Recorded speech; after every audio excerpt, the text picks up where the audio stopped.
Well, sorry. Welcome to Saturday Night Reaver. How is everybody today? It's good to actually have some internet. Sorry, I'll have to get rid of that because if you have it longer for 10 seconds, then you'd have a tendency to have your videos blacklisted.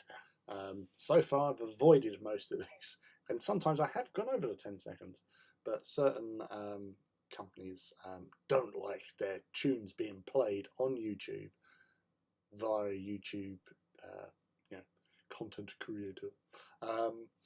And yeah, so I have got a video that is banned until I edit it, and I haven't. So anyway, who wants to see that old tosh? It's only me talking.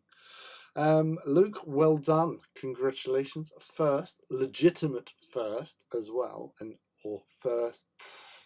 How are you, my boy? Are you okay? Are you all hunky dory? I will be hobbying tonight. That is the important thing. Questions upon questions, hopefully some answers.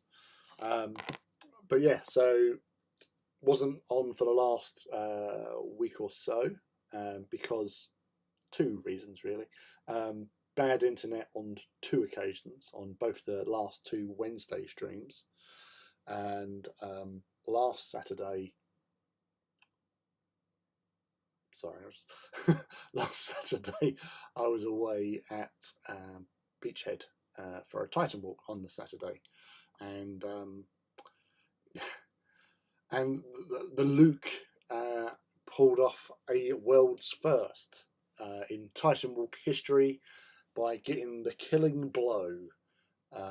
I say blow; it was a long range shot from one end of the battle map to the other, for he was engaged in brutal close combat, or some of his Titans were, against Legio Ignatum and whatever John's force was. I don't know what they are. And yes, he took a cheeky punt with a Quake cannon and got the killing hit, basically. So he's the first person on planet Earth to legitimately kill an Imperator Titan in a Titan Walk event scenario, or Titans warfare altogether, because I don't see anyone else who's got Imperator Titans playing in monster size scale Titan Walks anywhere. So that's something, and I'm very proud of that young man, and that's why I adopted him. I've already adopted him beforehand. I saw his greatness, obviously in his genes. And hey, Mellow Shade, ahoy hoy, indeed. I actually dropped your name the other day because I was in Wayland and I was purchasing some dystopian wars shippies, because I've kind of gotten the taste for it. So I bought them, I built them, I've already painted them. So there's my offering so far. My 4 little heavy destroyers, my Hotspur support carrier, my Agincourt cruiser with the big gunny thing, the 2 Morgana assault submarines, and the little beaty bits with the little airplanes on, which, yeah, I even done like the RAF little symbols on there as well.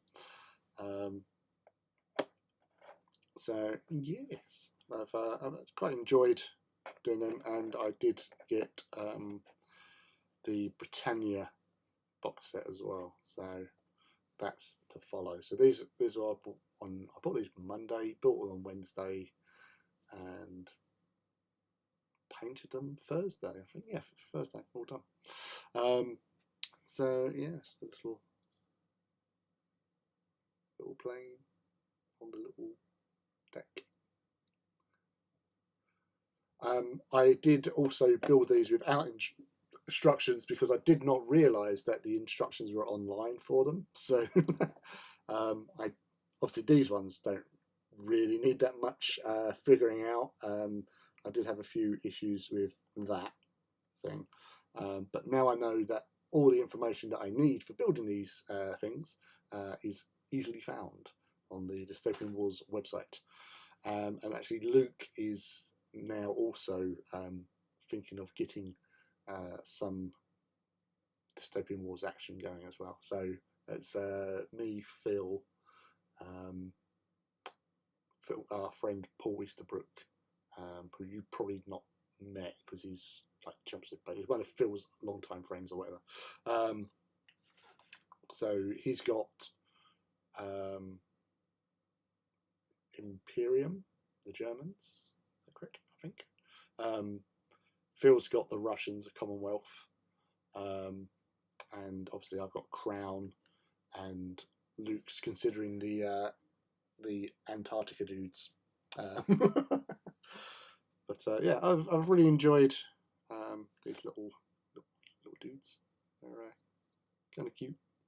So yeah, it makes a nice change from Titans. So as people know, I do like to have little, as I call them, sorbet projects. So that is a little sorbet project which has kind of escalated because obviously the Britannia box. So yeah, I was. I know there's a Battle Force box as well. Oh, Enlightened. The Your faction. Ah, right, okay. Waiting for my birthday to get started on. That's cool. We have to still the correct level of fear in the new store stuff. Yes, that's the thing. It's just like obviously there. I think the guy might be recognizing me now as, you know, I've been there a few times recently for supplies and stuff. Don't know what his name is. Big beard, skinny. So him. But apparently he was asking me about, oh, where'd you play this? I said, well, I don't. I've just, you know, said like, you know, I just sort of got into this. I haven't played a game yet, but I have a few friends who have played it, and they play at a games club or around each other's houses, sort of thing. And he was saying, oh well, obviously, you know, we make it here. I said, I know you make it here. I know some of the people behind the scenes. Don't you know who I am? I know people. And no, it was a really nice little chat, but unfortunately he got cut short because a queue formed. They all just turned up at the same time, so I would have had a more in-depth conversation. Have you got a gubbin set? No, I haven't got a gubbin set. I don't know what a gubbin set is. I literally have only been onto the website to look at the vessels. On the Facebook page, the War Cradle Facebook page, I saw like some of the pre-release stuff for like the other box set that's coming out. Because there's quite a lot of like box sets, which I was quite impressed with. So yeah, there will be more, I'm sure, because you know what I'm like. And Phil wants a game, and I said, look, I've only got these at the moment. Just give me a chance to get some more like ships and stuff, and I will. And obviously, at some point, you know, you have threatened to have a game with me of it as well. So as I threatened you with AT, so we'll sort something out. A gubbing set has the rule book and cards you need to play in dice. And right, okay. Hi people. Hey Sophus, welcome. I'm waiting on the pre-order set for the Enlightened. I think that's going live very shortly. In fact, as far as I was, from what I can remember, say my brain is a little bit skitty scatty due to tiredness, work, and all that jazz. But yes, it does look good. Old Dystopian Wars was drowning shells in resin blisters. Most things are plastic now, except for the larger ships and a minimum amount of boxes. Yeah, no, the Britannia, I had a little sneaky look last night. So what was it? Friday? Yeah, no, yesterday. Oh, yeah, it was Friday. Yeah, so I was in there Monday, bought the Crown Support Squadron. I wanted to do the carrier because it's a little carrier. I like carriers. And the Agincourt, I was interested in because it's got a big gun. So I've done those two. I know you got the Athelstan as well. Although on the back of the box, the labelling, because it showed obviously the pictures of the Agincourt, but it had it labelled as Hotspur, so I was confused. But I figured it out afterwards. When I looked on the website, which is an awesome website by the way. So Luke, dystopianwars.com is where you need to go to. I sent you the link anyway, didn't I? So yeah, it's got all the information in it, and it's really well presented and quite easy to use. There you go, plug. But yeah, I've enjoyed it. I've got as I said, the Britannia. I looked at the Britannia yesterday. So where you've got this little dude, so say little dude like that. The Britannia is about that sort of long, and it's about like that wide. So it's a real chunk of resin sort of thing.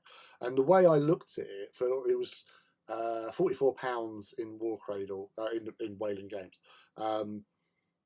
So basically, the ships you get in there, you get a couple of cruisers or a couple of kits that make other cruisers. So like the Albion for one of them. And you get 4 frigates in there. So you've got the heavy destroyers, which are these little dudes. So you've got the 4 frigates, you've got 2 cruisers, plus this honking piece of resin for this battleship. So for what you pay for, it's basically like a frontline squadron box set, which is 2 Albions and the little frigate dudes sort of thing. And you get also, it worked out like for 18 quid, you get this big resin thing. So, you know, and if you're looking at it in that terms, it's actually a really good sort of value for money. Because like the base kits are about 26, 27 for like the frontline units or the support units like those. And they said that the Britannia box set was £44. So and they've got little plug-in turrets and stuff, so you can alternate. I know Phil was magnetised like his ones, so you can actually take the turrets out, swap them around. You've got like 3 or 4 different turrets you can choose for those ships. So it's yeah, it has grabbed my attention. My Sauron eye has turned and has seen Dystopian Wars, and it is liking the view.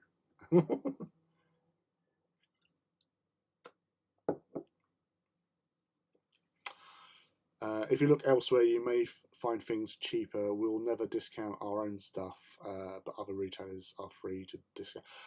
Yeah, I did notice that as well, because I was looking, I was trying to look up like the Britannia, obviously like in Google Britannia Dystopian Wars kit sort of thing. Obviously, like you had Whaling Games, and I think it was like Goblin Games, and it was cheaper there. But obviously, I wasn't going to be in Goblin Games anytime soon. And when you had sort of delivery, so yeah, it would probably be cheaper, but then obviously you got to wait for it to turn up. And I'm not a guy that likes to hang around. I like to get in there and get my hands dirty and buy stuff. So yeah. So yeah, I'm pretty chuffed with that. I had a chat with Phil yesterday because he was all excited because he saw the pictures I'd shared in Discord of what I'd painted. So he was like, "Ooh, Lee's getting into it. Lee's getting into it." So I had a chat with him yesterday. So he's a happy little bunny with his little Tozer fleet, or a Tozerski as I call him now, because he's obviously Commonwealth, the Russians. Yes, I've been browsing the site. Yes, it's fun, isn't it?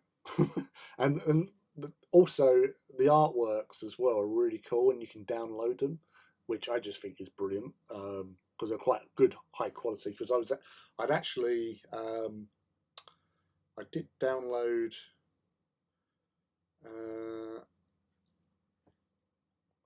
So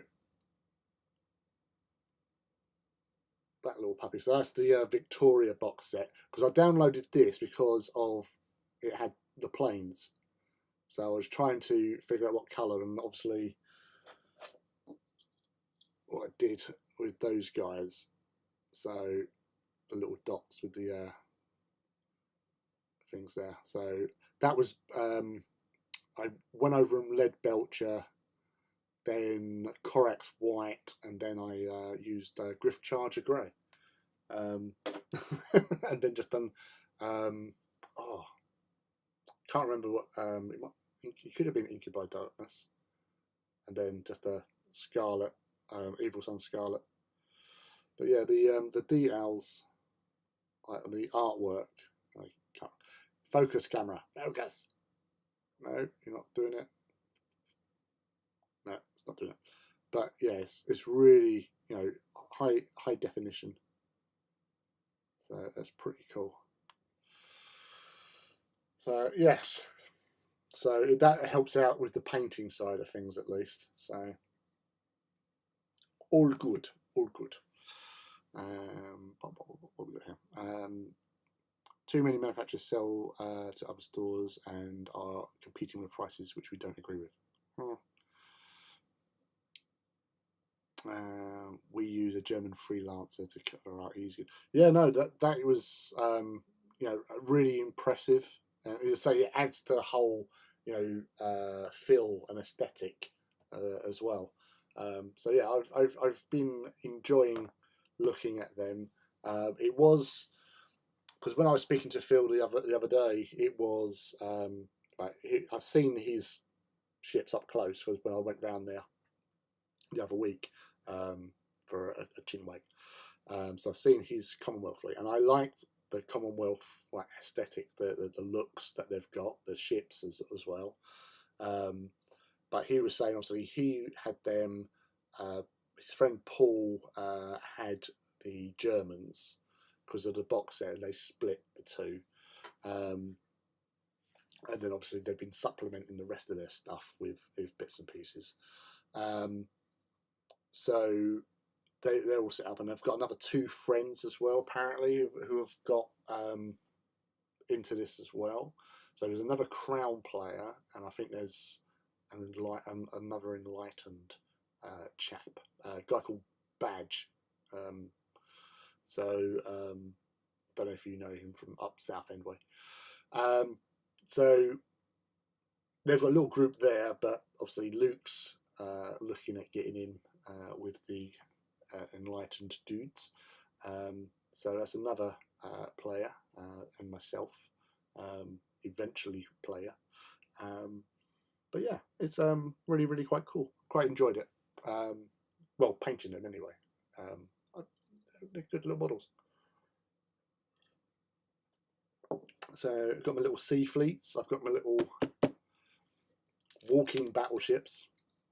And I've got to take a knife. Rip that cellophane off.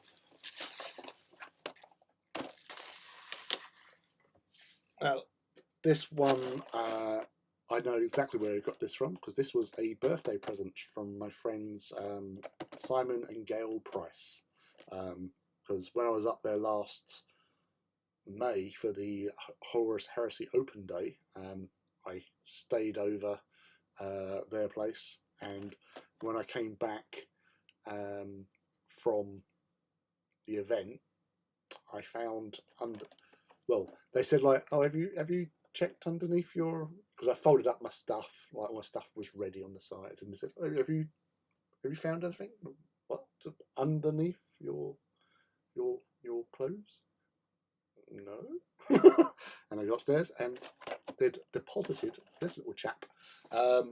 So yeah, it was a much welcome and much appreciated. They didn't have to, they did, and I'm very appreciative. I love getting Titan gifts, as Luke can testament to, because he was, again, last year, April time, when we was meeting up for the Greetings from the Warp Titan walk, and he gave me a box of Warhounds because he wanted to have me building stuff online, which you all watch me do because they were my first Voltura models that I built.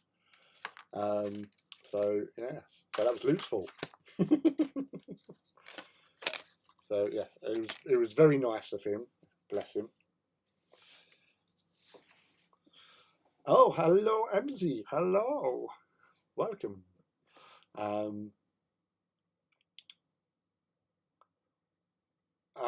I have a large, fully painted fleet ready for games when you are. Excellent. Yes, excellent, groovy. And MZ, how are you? Are you having a nice Saturday afternoon? Afternoon, evening, what are we talking about? Good evening. Greetings. So, yes, Reaver Titan time. It's Titan time. We have the Forge of Mars. Sort of like Adventure Time, but without the comical animation and dog. And a badger, a wild badger has turned up as well. A badger who I met last week at the Titan Walk at Beachhead, because he was down there with Maximal Fire, participating in the AT tournament. The largest AT tournament outside of Warhammer World, because I was talking with Alex, and he said, "Oh, we're the largest tournament." I said, "Well, how many players you got?" 48. He said, "No, because the Legio Walks was 60. And he went, "What? Well, I heard it was less." And then I showed him the list. He said, "No, there was 60. There was actually, technically, it was 61 because there was 2 GW staff, because 2 people who bought tickets didn't turn up. Somebody turned up, Matt Murphy Kane turned up and took a spot. And oh damn it, there was 2 staffers who basically alternated. So there was 61 players for a 60-person tournament. I'm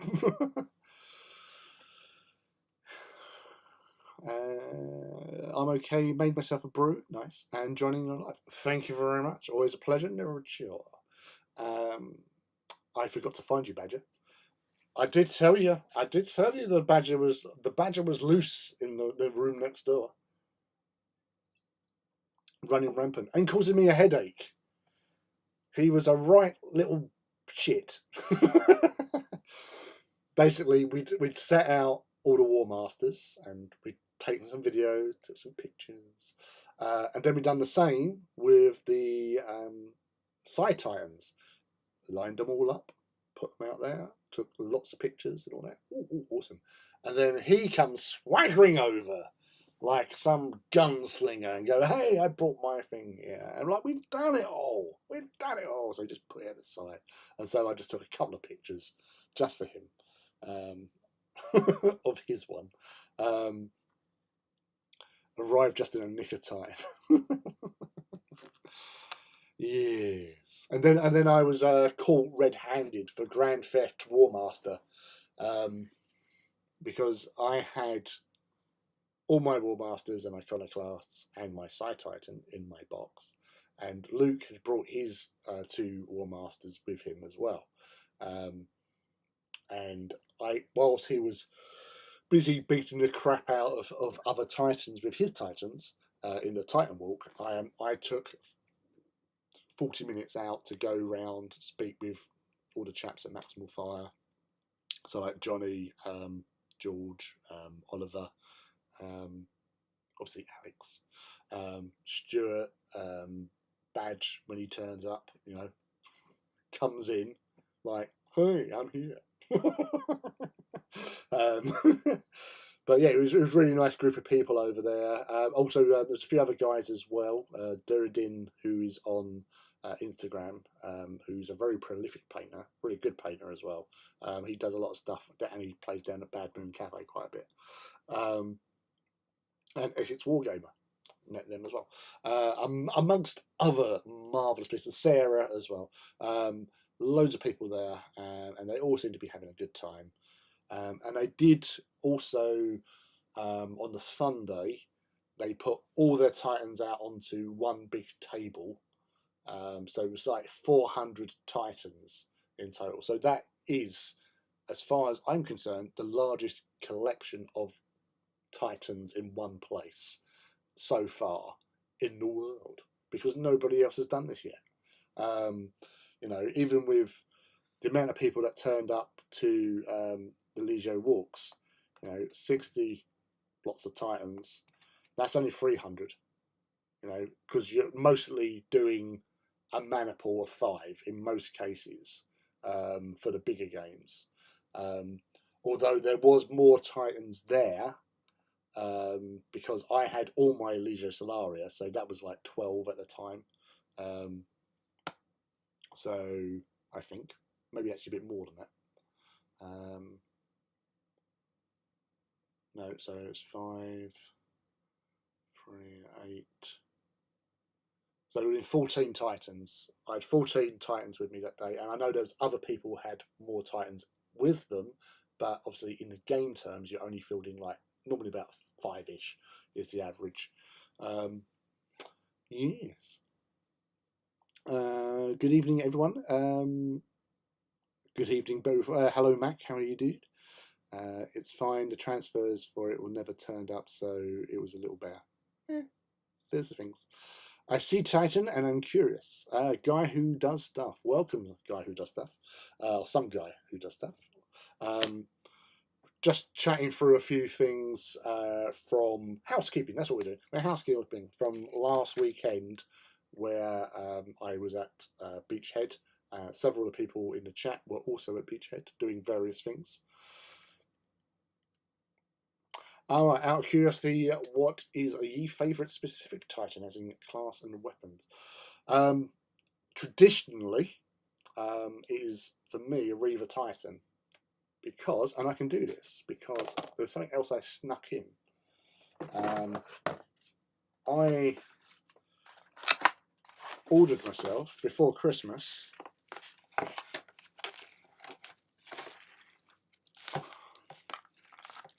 a Reaver Titan of the original variety. So, I haven't assembled it yet, as you can see, but it's got some weapon options there, the original legs, and more specifically, it's the original head that it was this Titan. I'd already had like the plastic warlords at this point. But yeah, so you got the little turny bits. Oh, and the guy even like the little banners as well. So I got this because it was just nice to return to the original style of Adeptus Titanicus from '88. So yeah, the Reaver Titan has always been my favourite. Though I have to admit, I never used to like Warhounds. Warhounds I had no time for whatsoever. But that has changed since I built a Warhound. Well, for myself, I've got 2 of them now in 40k scale. But I built one for my friend, for a group of us, all chipped in, to buy our friend for her 30th a Warhound Titan. And this is back in the days when they were cheaper. So, like, you know, you bunged like 20 quid in, and we got this Warhound Titan from Salute. I took it home, built it, I painted it in Invicta colours, because she has the privilege and honour of being Morbius Sire. Morbius Sire, who was the Warhound in Dan Abnett's book Titanicus. The first engine kill was for Invicta was done by Morbius Sire, shooting a Reaver in the arse with its Vulcan Mega Bolters. and it's named for her, basically. So I built and painted it. I also done that in AT scale as well. So technically, this is the 131st Titan that I will build and paint. But I normally go on the premise that is 130 Titans built and painted in my collection. So I have done one more, which, as again, it was a birthday present. I built and painted it, which, funnily enough, and this was also before they released the Sabbat Worlds book, because they released that and they had the proper colour scheme for it. So I would really need to get hold of that Titan, so I can actually paint it properly, because it's not painted properly. It is painted up in a scheme. That's annoying. What the hell is that? That's the problem when you've got a phone full of Titan pictures. It's really quite hard to find out specific single Titan pictures. So let's look at something else. Screenshots. That'll probably be quicker, he says.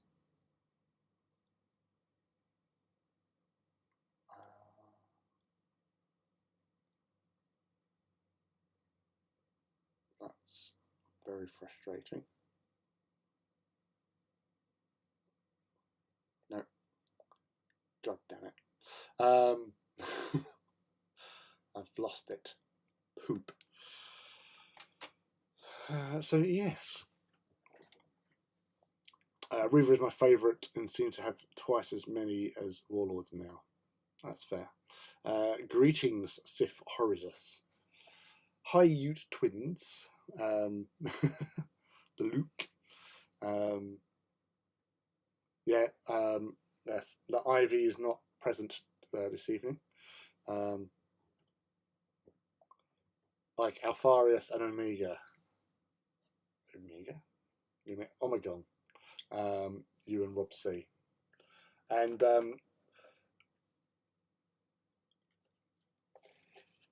there's the Morgana class subs that I basically Sif there is a friend of mine, as you're all friends, but he served in the Navy, still serves in the Navy, and so I offered him choice of a ship he wanted to be have named after him, but he opted to be subs because he was on boats when he first joined, and he was on 2 boats. So I said, okay, I'll name one after you and one after your tag. So yes, so I did that, and they're painted with their little mean attachments there for, I suppose, cutting up holes. So yes, greetings. I do like the Reaver Titan myself, more into Chaos Knights myself. I do wonder if they'll ever make a full-scale chain fist for the Reaver though. It looks really cool. Well, they do make a chain fist, but not chaosified. And Luke, did you got hold of a chain fist, didn't you, from what's his face? I can never remember his name. He was a former painter at Forge World Games Workshop, and he was basically selling off a load of his old stuff. He's back in Italy now, and I think Luke got first dibs on the chain fist that he had. And there you go. So, because Luke likes close combat weapons, he's a pugilist. He likes to get involved.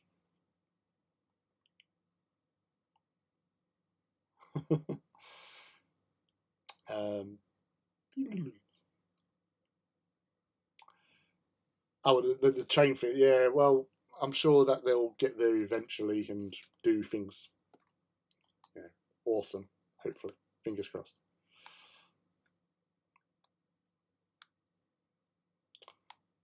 if you get the Chaos Reaver, you can use the spare Chaos symbols to Chaosify the Chain Fist. The Chain Fist being the Reaver Chain Fist, since I manage a true scale Titan Chain Fist, would be as big as a tank. Really wish they'd release a proper Warlord Chain Fist. Yeah, but they don't have Chain Fists anymore, do they? In 40k, they don't have the option for Chain Fists, which is a shame. But they have shrunk the options. I noticed that in the last book, like especially like Reaver Titans in Horus Heresy. In the older books, you could have sort of like plasma cannon, plasma blast guns on the carapace, or inferno guns on the carapace, as well as Vulcan Mega Bolters. But they don't do that in the newer Heresy books. So if you check in the Mechanicum book, you only have the standardized weapons that they come with as options for Reavers now. So no turbo laser up there in the Heresy, which is a shame. They had the molds, they could make them, and people would buy them. That was the biggest. Like the Realm of Battle board is one thing, but if they just done that emplacement, that gun thing, because that was perfect for Reaver Titan, that would have been, people would buy them. You've already got the molds; they're already built, so why not do that? I'm just going to grab a beer quickly from outdoors.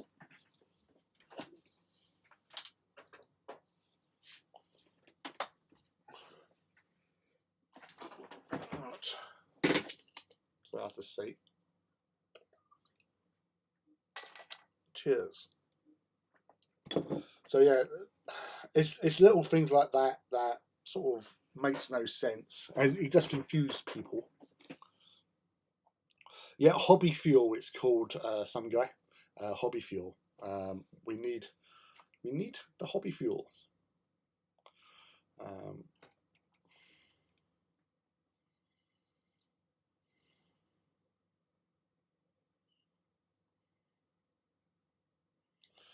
So, right, let's get busy. Let's get down to action. We've done lots of chatting. What else has happened recently? Anyone? Have I done stuff?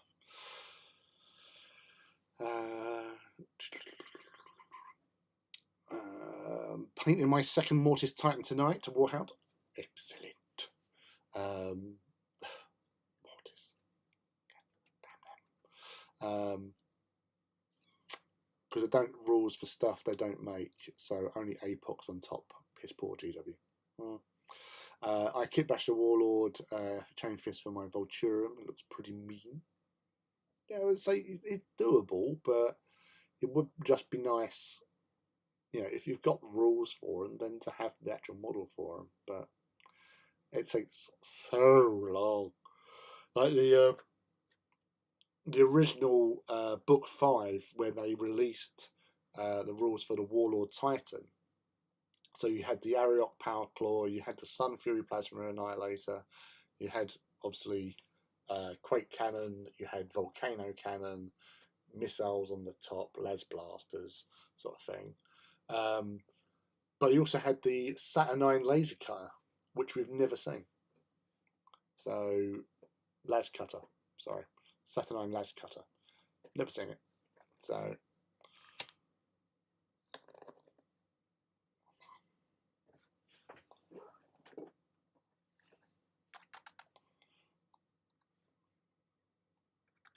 good. We have glueness.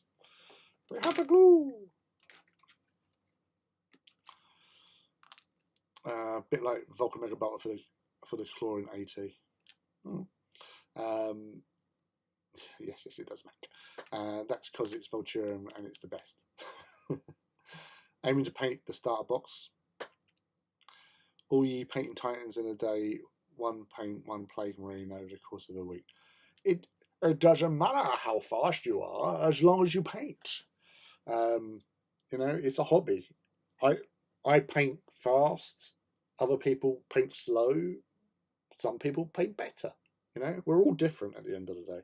So there's no right way or wrong way to hobby, as long as you hobby and make appropriate sacrifices to whatever deities you worship. You know, chaos gods and all that sort of jazz. But you know, I know several people that are, you know, not exactly quick painters, but as long as they enjoy it, doesn't matter. So that's all that matters, is your personal enjoyment. And don't ever be too hard on yourself. We're all our own worst critics. And you don't need that. Nobody needs that.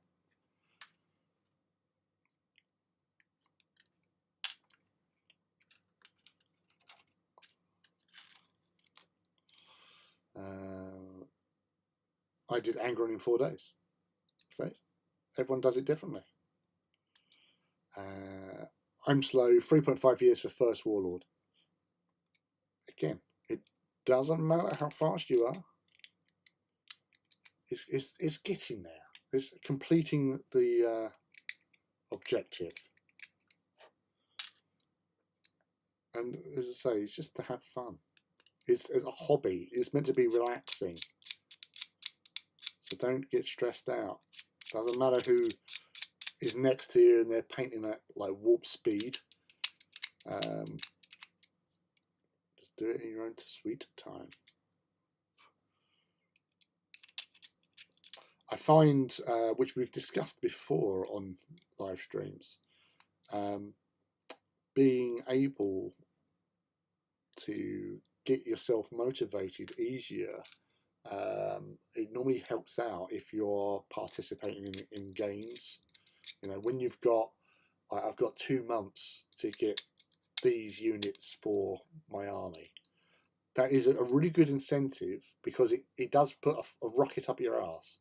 And sometimes, like, I sometimes just fall into, like, you know, a different way of working.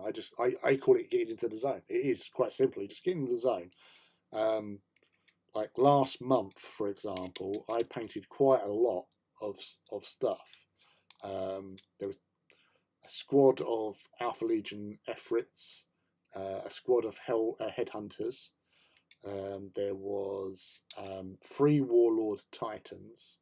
There was an Iconoclast Titan. And some Mandalorian from Star Wars Legions. There's like 6 Mandalorians I painted up and built. So that was quite a production run. It was just, you know, 5-week month, and just cracked on with it, really. So that was good. But, you know, this month I've painted several ships. And that's really it. Oh, and a Warbringer. I did build and paint a Warbringer, to be fair. So, but as I say, we all work at our own speed, and we all get there in the end. Warp speed. It was actually I was sharing something with a Titan Owners Club, and especially Sif, because I thought he'd see it. I went and took my kids for a walk up across Southend Pier, and they have an RNLI shop where the RL, the lifeboats are based at the end of the pier. In inland or in inland boats, they've got, so like the little like inflatables, thingies with the real high end like engines on the back. So when I was in there, they had a map, like a nautical map of the sort of Thames estuary, showing all the different sandbanks and all that sort of stuff, and there's all the names on there. But the thing that really drew my eye, being as a fan of 40k, was that there's a region within the Thames, right near sort of Shoebury Ness area, before you come out towards the North Sea, called the Warp, and that was like, oh my gosh, we're in the warps near to us. Oh my goodness.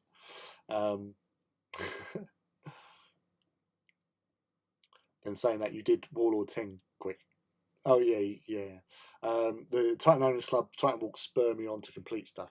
Again, it gives you something to work towards, which is always good to have. So, gives you that incentive. Also, things like this, hobby hangouts, because normally it's just me answering your questions and just chatting in general. Because you've got company, and I know several of the regulars, CMAPs, Chucked. I'm not I'm not accustomed to these sort of things, sir. I don't know. But just sitting on your own, listening to tunes is one thing. But when you've got other likewise people, just chilling out, occasionally asking questions or saying crazy stuff in the chat, it is like you've got like a little painting along hobby group. So yes, you're more than welcome to be joining in and hobbying along, and hopefully you get some good bit of production done this evening. Everyone's cool here.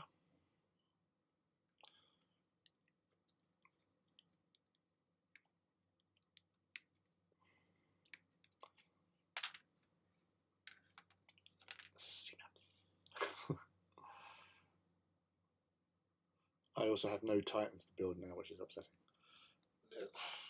It is what it is. Embrace the horror, my son.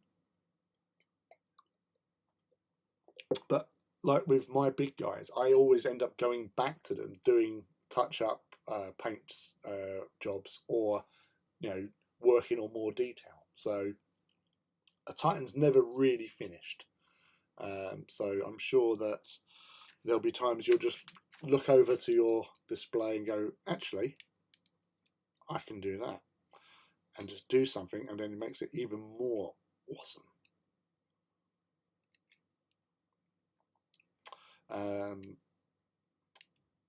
We can talk TV recently, because yesterday we had the first episode of Picard season 3 drop, which is still on Amazon. And yeah, it was pretty good. I actually quite enjoyed that. It was probably the best start out of the 3 seasons so far.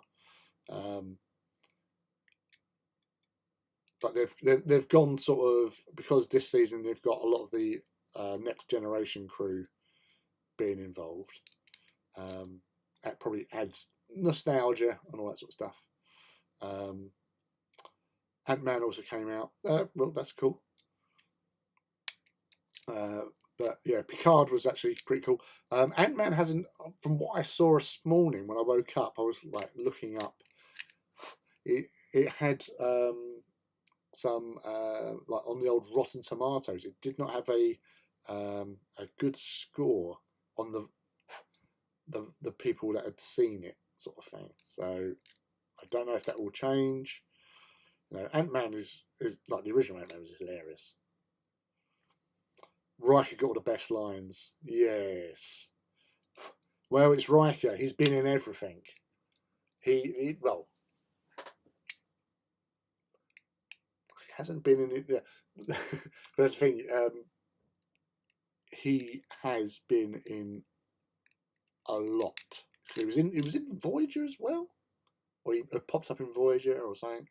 Well, he's the actor who's been in the most series of Star Trek stuff. So he was in Enterprise, the last one, because he was also directing it, and he made it all about him. But directing wise, yeah, he's a pretty decent director. for the show, and he's invested. But I think he does make Riker. He makes it about Riker. He shouldn't really.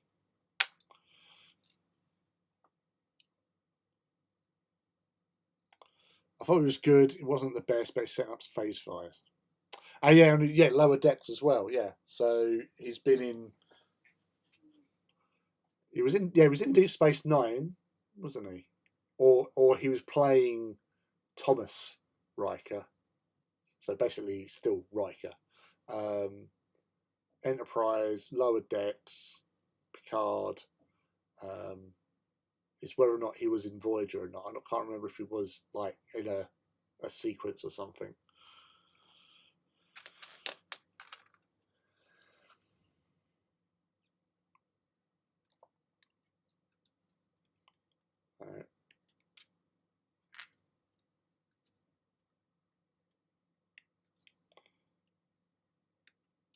It was good to see Gates McFadden back in Star Trek. Friend of mine, Scott Charnick, who does a podcast called It's a Chat. Hey, Judge. Welcome, dude. Originally set up as a Star Wars focused podcast, but they have gone on to do Star Trek as well as other things, because obviously you can only do so many Star Wars things before you run out of stuff to talk about.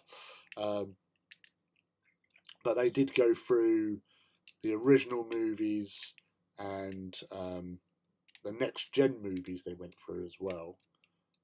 They haven't done the newer Star Trek movies, like the Chris Pine ones. But when they were going through the next gen movies, they were saying, like, you know, there was times when like Gates McFadden, you know, got nothing to do in the films. He's just there, and like they were more intrigued, like, you know, how they could have like give her a bit more of the spotlight, because she was a badass character, you know. She's done some good stuff in the series, but in the movies, like they give other characters who weren't part of the crew stuff that they could have given to, like Troy or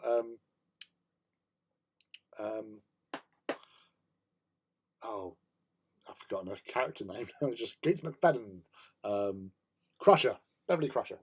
They could have done something with them characters, but did not.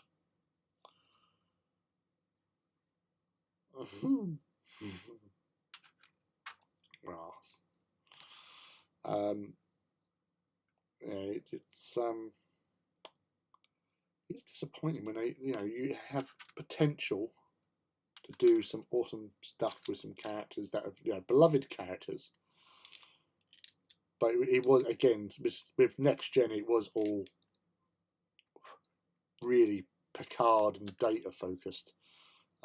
So that's what they've done that with the first sort of series of Picard. It's all about Data and Picard. But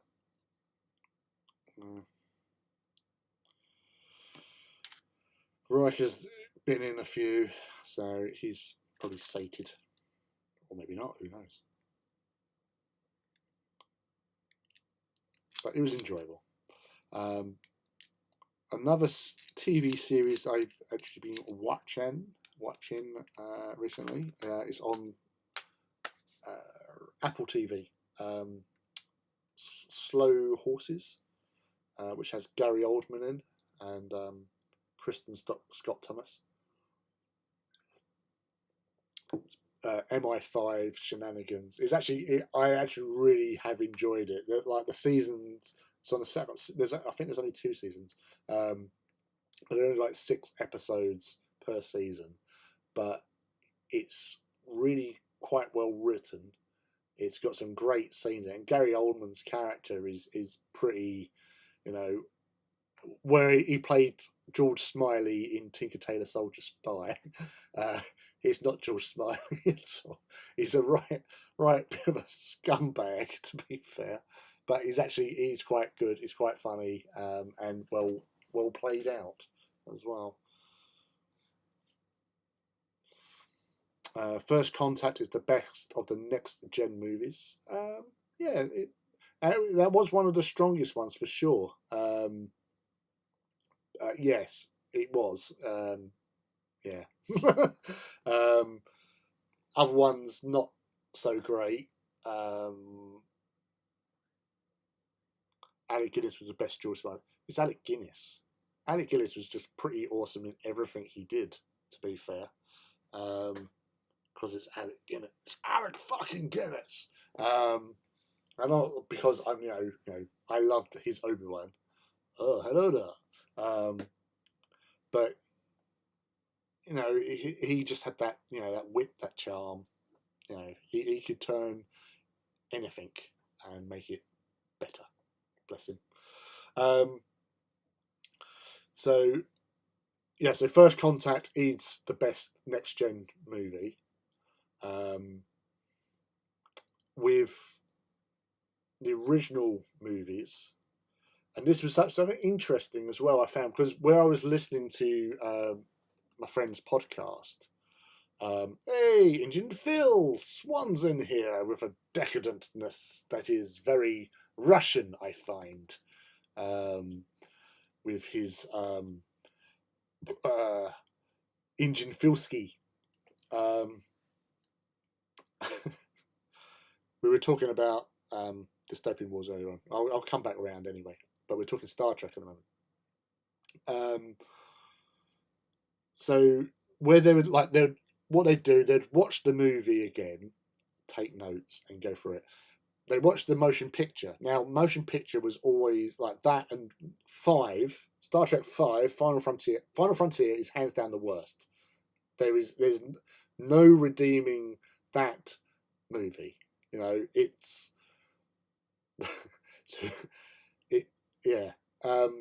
But motion picture was very sort of like it's the most Star Trek of the original Star Trek movies, because then they went sort of serialized in a way. And normally everyone goes on about Wrath of Khan as being the best. Now, I in later years I've realised that Wrath of Khan is a good Star Trek movie. It's not the best Star Trek movie. For me, the best joint best Star Trek movies are number 4, A Voyage Home, and number 6, the Undiscovered Country. And I would probably say Undiscovered Country just tips it. But Khan, like, the way I'm rating this is that if it's a good film, I'll watch it its entirety. With Wrath of Khan, I can't be bothered to watch the first third. It for me, like, ear things. There's nothing. It's nothing. It's just stuff. It's not until the when they're on the space station, Regular One. When they're on Regular One, and they do the old, oh yeah, okay, Spock, come get us now. From that point onwards, that I'll watch all the time. Before that, cannot be asked, sort of thing. Whereas Voyage Home, I'll watch from start to finish because it's just brilliant. It's funny. It's, again, it's like, it is a Star Trek movie because it's involving timey-wimey going back in time and all that sort of stuff. But it's the humour and everything at the time. It's good. It's an enjoyable movie. It's wholesome in its own way as well. And then Undiscovered Country is the best action all throughout. You've got everything in there. But everyone just gets blindsided, Khan, and all that sort of stuff. But again, as I said, the first third, you don't have to watch it. It doesn't really do anything. It's the fights that makes it the movie it is, and they are great fights. I love the fights. It's just a film has to have it all, if you know what I mean. So like it has to have so much. So yeah, I don't agree with that. But back to my point, because they've watched these movies, they watched the motion picture, and they was actually like, you know what, this actually isn't a bad movie. And I thought, all right, okay, I'll buy it. And so I watched it, and I think the motion picture is a better movie if you're older, because watching it as a kid, it wasn't that. It's it's Captain Kirk, it's Spock, it's bald lady, Decker, dude, who's a Rogan apparently. He's so he should be cancelled anyway. But the movie itself, as an adult watching, was actually quite interesting and enjoyable. So I think it was a bit out there still, but I think an adult mind accepts the things more than if you was a kid watching it. Because as a kid, we watched Star Trek on BBC Two, sort of thing, the original, and all that sort of jazz. So we associated it as a kid's thing, but this was a mature Star Trek. So as a kid, you didn't probably enjoy it as much, but as an adult, you can enjoy it. So I'm sure that if you was to watch the motion picture again as an adult, you'd probably enjoy it a little bit more and see more of the actual storytelling than just buying into phasers and photon torpedoes. I absolutely hate how they made the Borg all fluffy buddy waddy.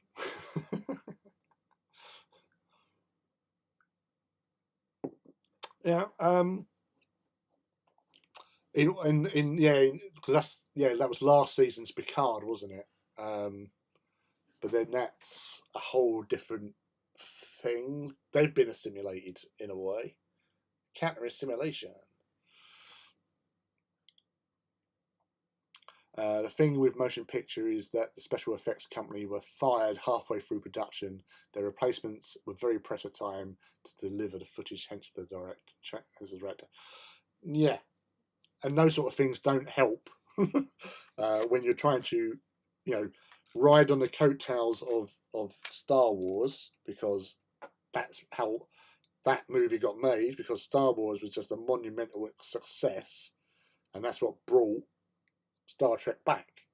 And if it wasn't for Star Wars, we wouldn't have had the movies. We wouldn't have had the TV series such as Next Gen, Deep Space Nine, because everyone would have thought, nobody likes it, it's poo. But they got a lot of things right with that low budget production in the desert.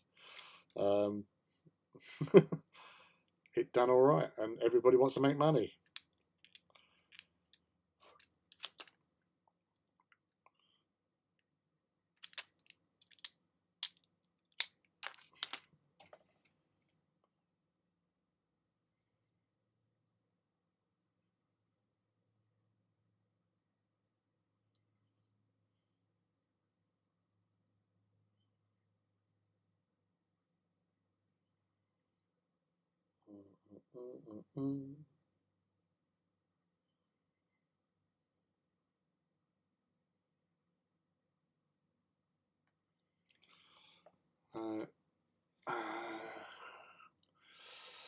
Had no time to edit in the film correctly, which is why you have those super long effect shots.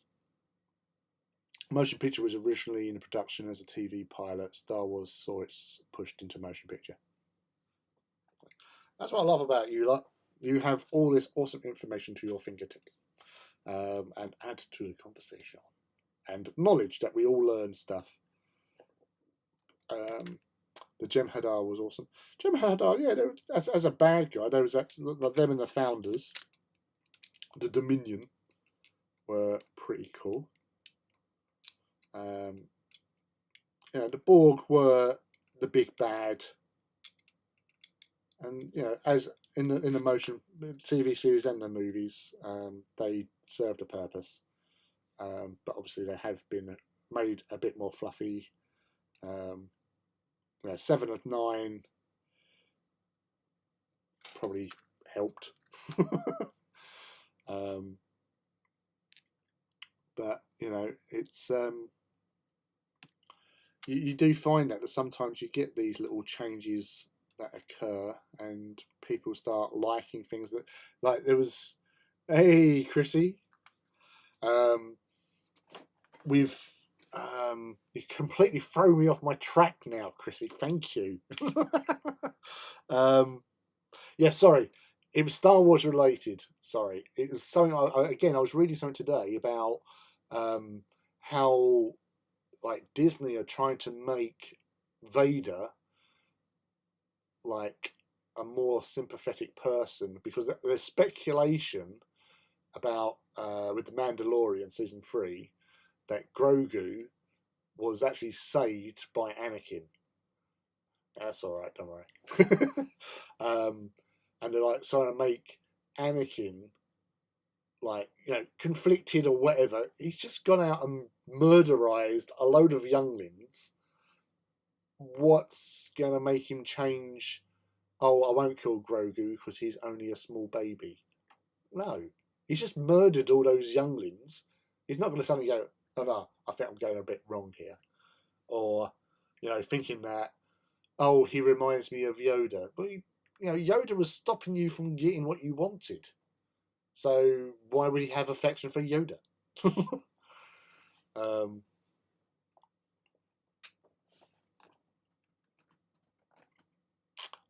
On Prime Freevee, there is a Star Trek retrospective series called The Center Seat. I recommend. I will look into that.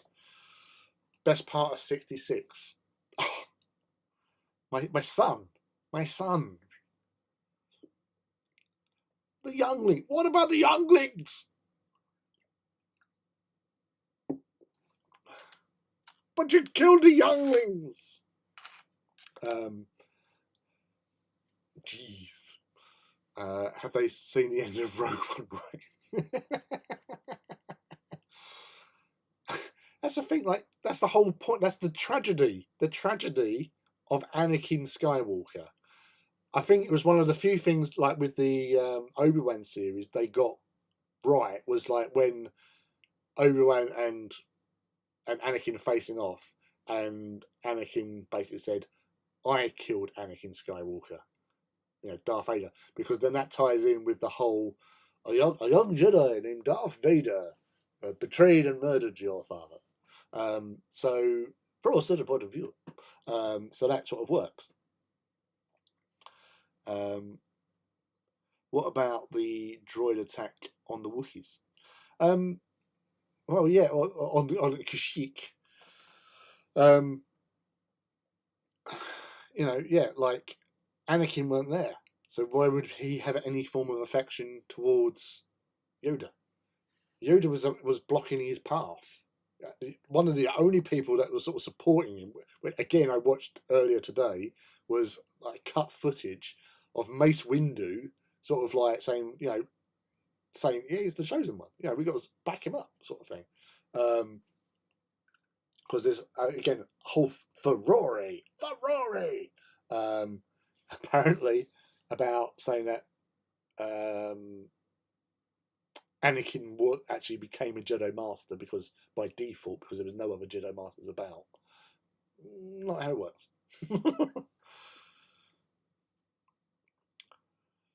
Yeah, come on. Vader was there to bring balance to the Force, which technically he did, because he was weighing the balance of the Jedi.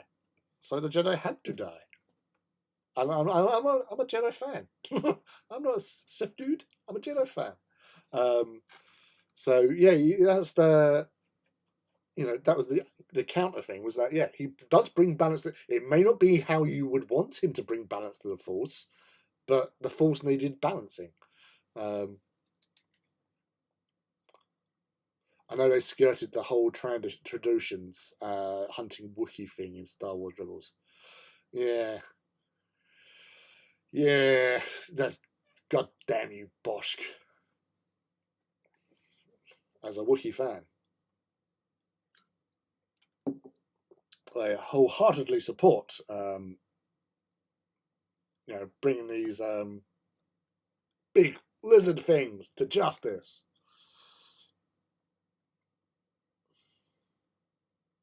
And, tearing them a new one.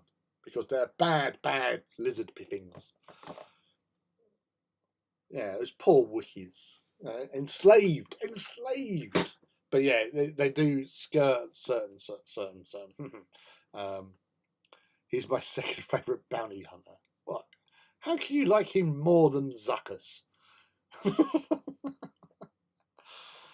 Zuckuss is great. Those little bug eyes. He can get into the spaces others can't. Dengar, I have no real. I had the Dengar because Dengar is like a special edition model they released originally, so it was really hard to get hold of. You had to send off for him, so I got him. But he's looking at him. He's like, dude's got like bandages on and like armor plate. He's not cool. He's hurt. Who wants a hurt bounty hunter? That's not cool. Boba Fett, he's cool because he's got like the helmet. He's got the armor.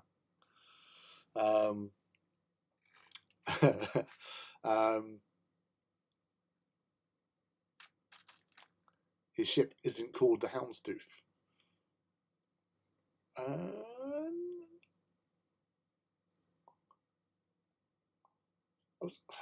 That was the IG-88's ship. Because that's the one that you have. I remember in Star Wars X-Wing game, you could have multiples of that ship. But the Houndstooth was the big, squarey, blocky one, wasn't it?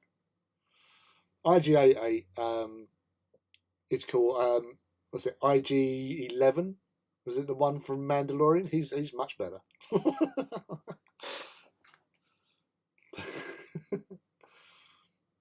Jumpmaster 500. 5,000. Oh, well, if he's got an extra 0, it makes it even more awesome.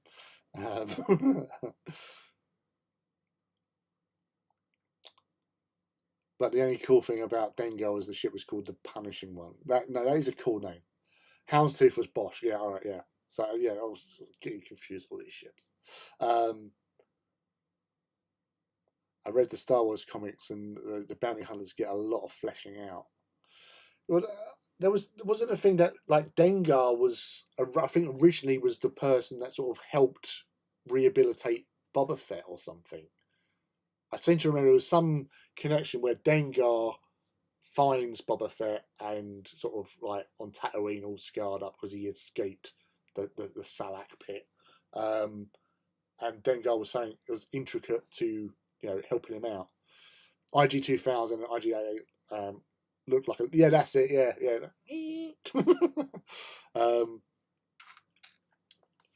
But yeah,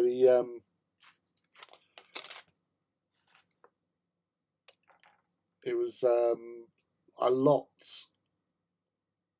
a lot more needed. There were like tales of the bounty hunters as well. Was it like a little book that came out with little short stories about the bounty hunters?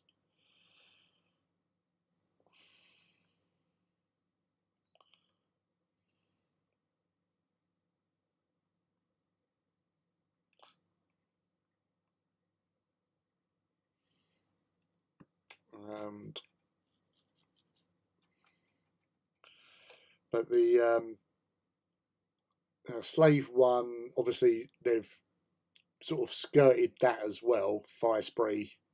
What's it? Fire spray blast. It was a fire spray class blast boat or something, whatever. Which was again Slave One. We didn't think about it, but obviously now, can't call it that. Best droids were the evil versions of C-3PO and R2, 000 and BT-1. Boba Fett is the only character in the franchise apart from Palpatine who threatened Vader and Vader listened. that was actually something that ADB actually did. You can actually find this. It was like a self-published thing several years ago, because obviously like friends were talking about Boba Fett and others were coming, oh yeah, Boba Fett, oh yeah, I don't know what all the fuss about him is, doesn't do anything. And Aaron actually wrote, like, because it was in comparison to Phasma as well, because Phasma had the potential to be awesome. They fucked it up on several levels, and we have discussed the whole Phasma thing on chats before. I think, I personally feel that Phasma should have been TR-8R, the stormtrooper that fights Finn during The Force Awakens. That would have made more sense. Instead, this random stormtrooper got so much love and a background story is now part of canon. Should have been Phasma. Should have been Phasma fighting Finn. There was more agency for that to happen, but didn't. And so some random stormtrooper got made a character, which is cool. Should have been Phasma. And also cutting the bit out of The Last Jedi when Phasma cold-heartedly just guns down several stormtroopers in a blink of an eye, just to show how awesome she was. But it got cut because it was ran too long. But it made her look awesome.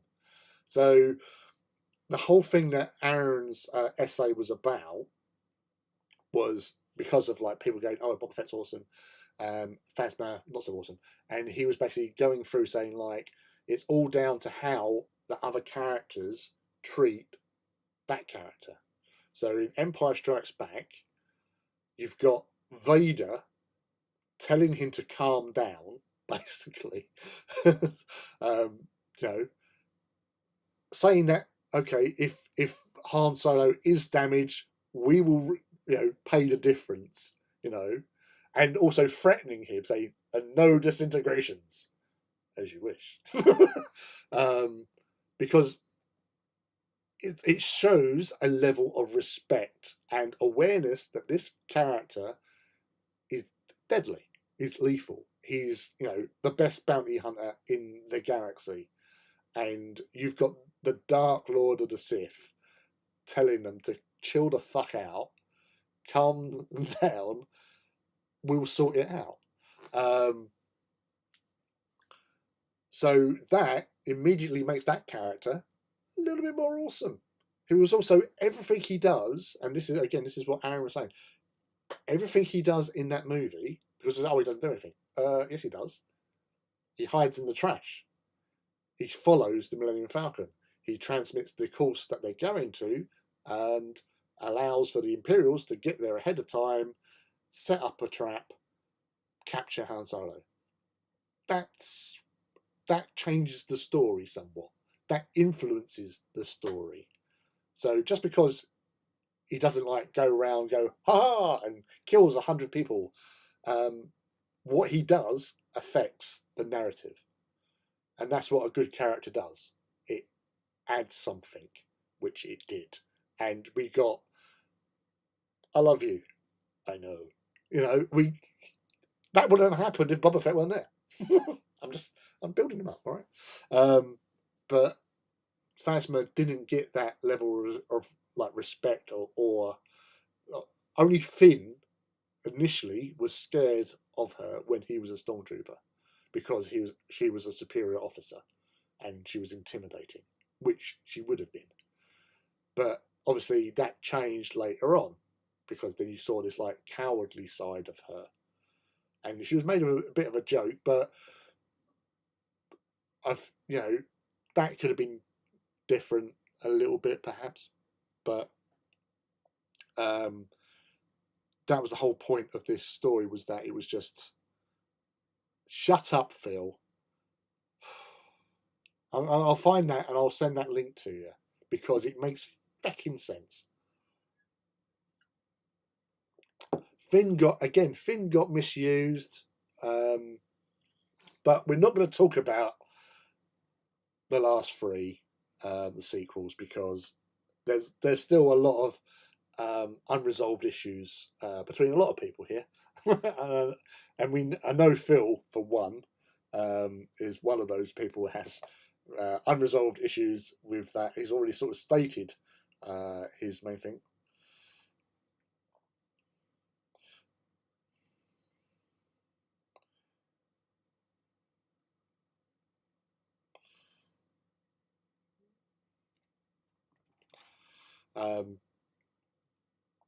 But yeah, Finn could have had a lot more. I would, with no, we won't. No, stop it.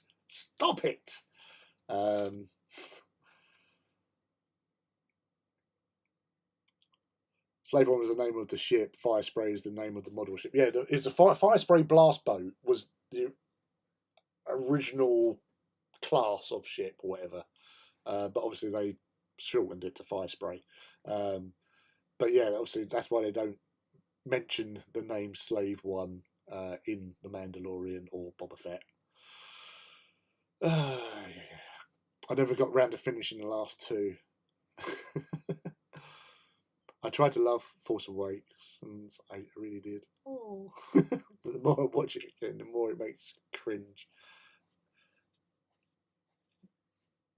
I think they just rushed it. That's basically what it comes down to. They were trying to. They spent all that money on buying the franchise off of older George Lucas, and wanted to capitalise as fast as possible, and they just pushed through. If they actually had planned properly and took another 2 years, why rush through? They bought it and pretty much announced we're going to have a film out in 2 years' time. No, you can't rush things like that. And you've seen the results of them rushing through. So much derision and there's no unity. No unity, I told you, between a lot of people. Obviously, Mandalorian does help take the sting out of things. And again, Favreau and Filoni have done a great job with The Mandalorian, with their use of characters, the actors that they've got in to do said characters as well.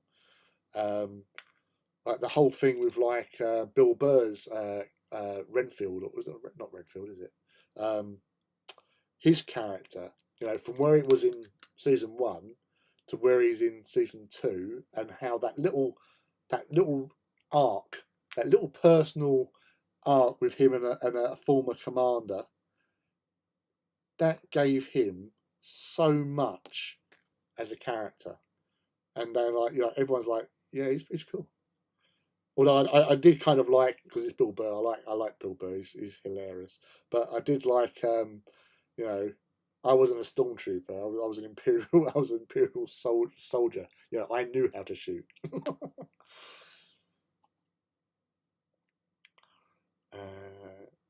I hate the sequels. I don't have unresolved issues. They're dead to me. So it's pretty resolute. Oh, bless you. It's just a shame the live action series is. It's just a shame that the live action series stuff is so much better. Yeah, it's weird because it was always like the realm of Star Trek was TV series sort of thing, and they done TV series well and all that sort of stuff. But Mandalorian is totally, and again, he has to go with Pedro Pascal, has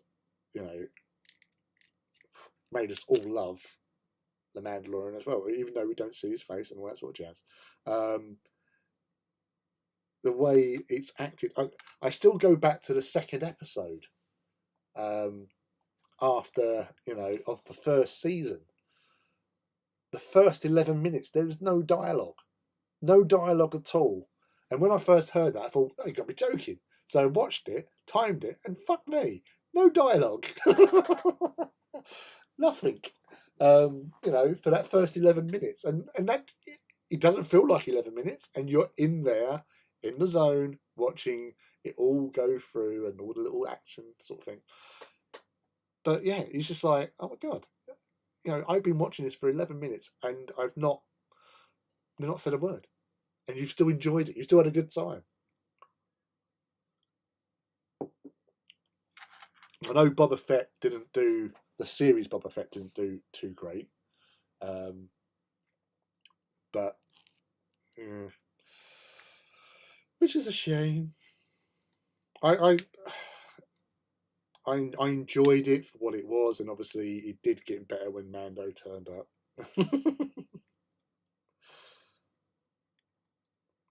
This is a Pedro Pascal appreciation zone. We love our Chilean actors, him and Oscar Isaac.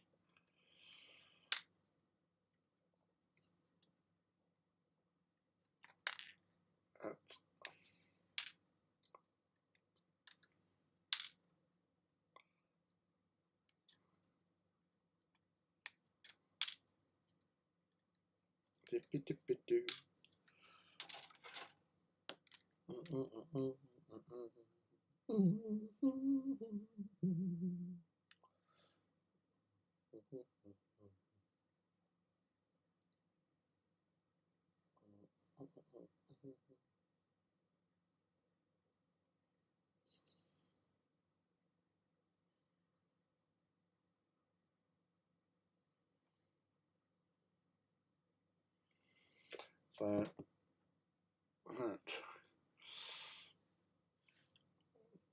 book 2 is it's supposed to be darker. Cool.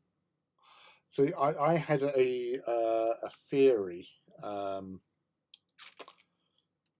because of the connections between Din Djarin and Boba Fett and Bo-Katan. Obviously, we know that this season Din is going to basically try and redeem himself in the eyes of the Death Watch.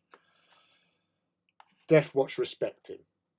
He's done a lot to help the Death Watch obviously survive and get more Beskar for the younglings and all that.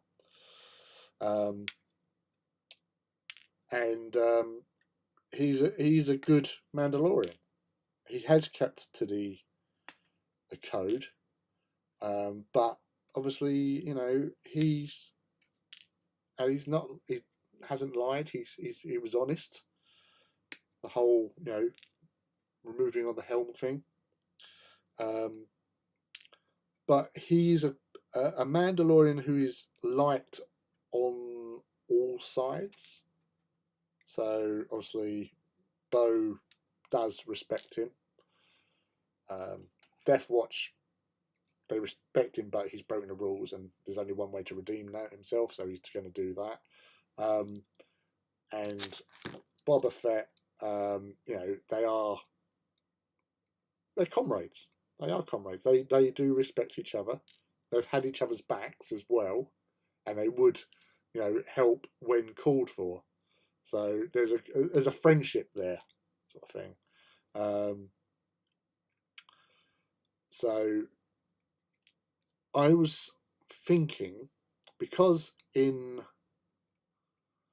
the Book of Boba Fett, they kept on making a point about the fact that it used to have water on the surface, or Tatooine, as Boba Fett would say. And I don't know, I just get the feeling that because of what happened to Mandalore, getting the night of a 1,000 tears, or whatever it was. I can't think of what the thing was. Obviously, when the Imperials went and obliterated the place, I just get the feeling that with Boba Fett going in as Demure of Tatooine, Crime Lord and trying to clean things up and having that sort of change of heart about things, and being a decent chap in most cases. You know, we don't have spice here. We take out the rubbish. You can earn money, but obviously you got to clean up your act and stuff. I'm just getting a feeling that Tatooine could become the new Mandalore, because it's not without precedent that Mandalore has been a couple of planets over the course of the millennia. And if you're going to go to like things with the expanded universe and steal stuff from that, because the expanded universe doesn't exist anymore, because Disney, because of Chewbacca, Fett ended up as Mandalore of the Mandalorians. So are they trying to go down that avenue, is what I'm thinking. Have Boba Fett eventually become Mandalore, but Din Djarin is somebody who can help him achieve that by being him, because he doesn't want to be leader, unless they're going to go for the reluctant leader sort of thing. He does become Mandalore, or Mandalore the Uniter sort of thing, because all the Mando factions have interactions with him and respect him in one shape or form. So that was one of the things I thought, that because of the dark saber as well, but he doesn't want to wield it. It's, you know when you think you've had an idea, you think you've got something, and then no, fuck that up. I can see things happening, and Mando's at the centre of it. So Mandalore the Unifier.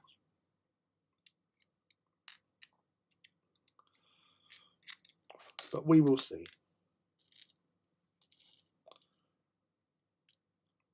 Hopefully with next season we will find out stuff.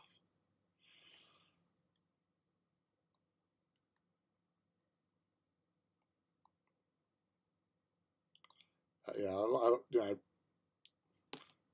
in Boba Fett, I actually liked the stuff with the Sand People. I actually really enjoyed that. It was good to learn, and also allowed him to do his Maori stuff with them, which was awesome.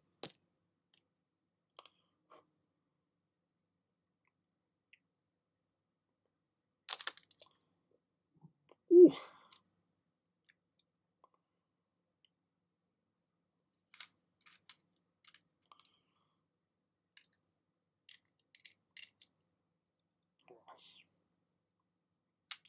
You still lurking out there, Phil? I'll show you my ships.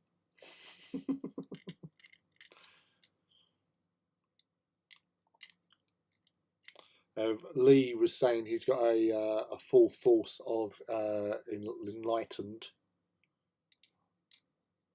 So there's another person who's got some dystopian wars stuff.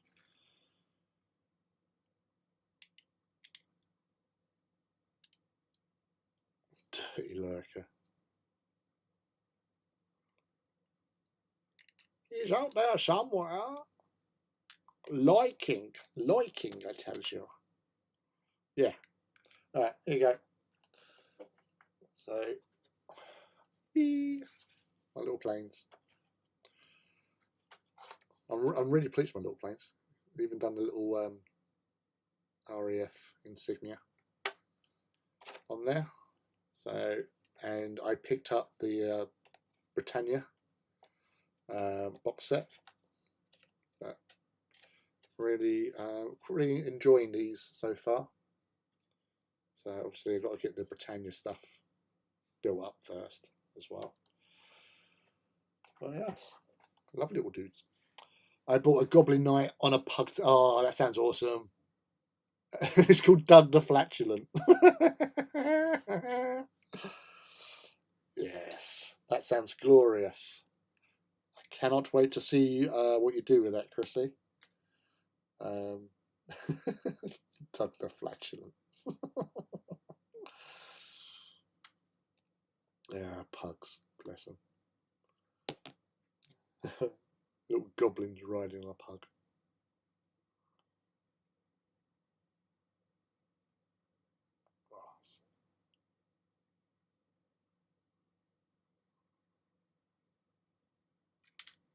Doop doop doop doop.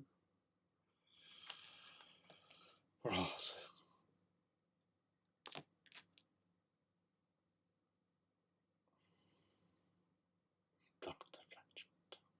Oh, was that the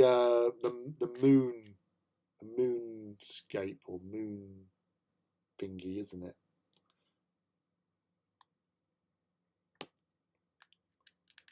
And a giant goblin blimp. It's basically a giant blown up frog with a daftest face. Well, you know, an inflated frog would have a strange look at the end of the day. So I'm not surprised at that, Chris, to be honest. Oh, I'm surprised.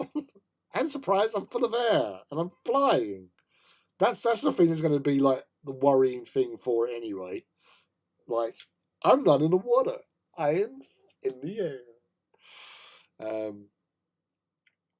Kit bashing a War Master. Why do I start these projects? Because you're a keen enthusiast and you like to punish yourself. But you do great work. Don't worry about it, dude. You do great work. It's all awesome. Look. Toesies, leggies.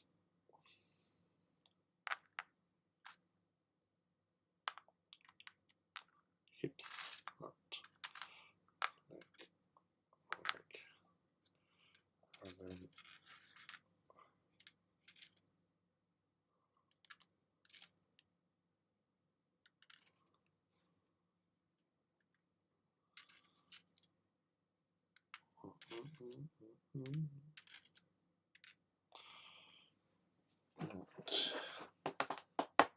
what we're gonna do when they come for you, bad boys.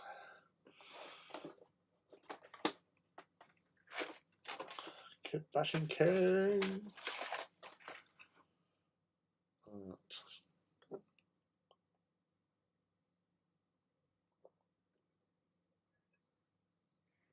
You get down there. Right.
Oh, thanks, peeps. Who got their HH book today? I didn't. I did not bother.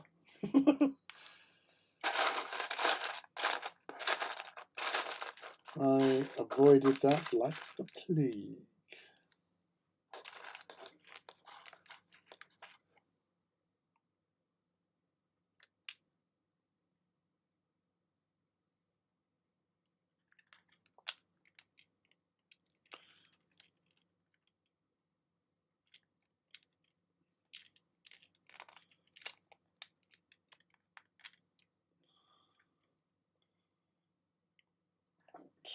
Give me the big clippers.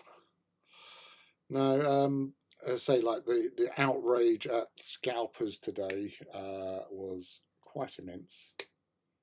But scalpers are going to do what they're always going to do, unfortunately,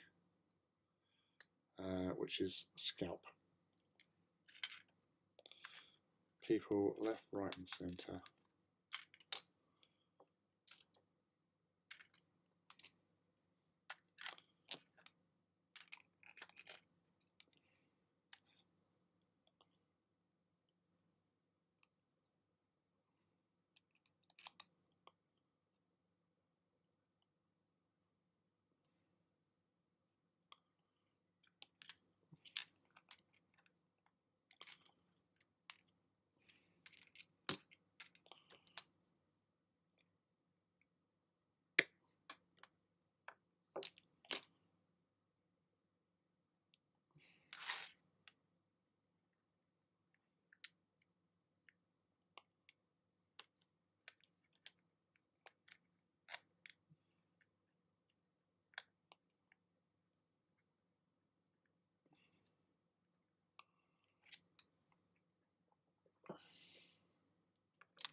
Yeah, it's one of those things, isn't it, really?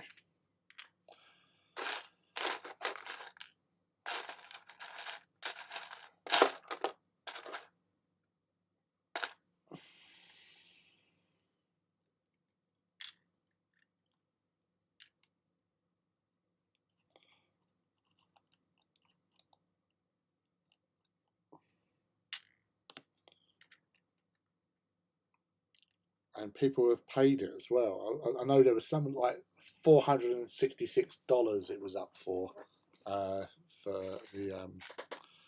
HH1, and it was like, really?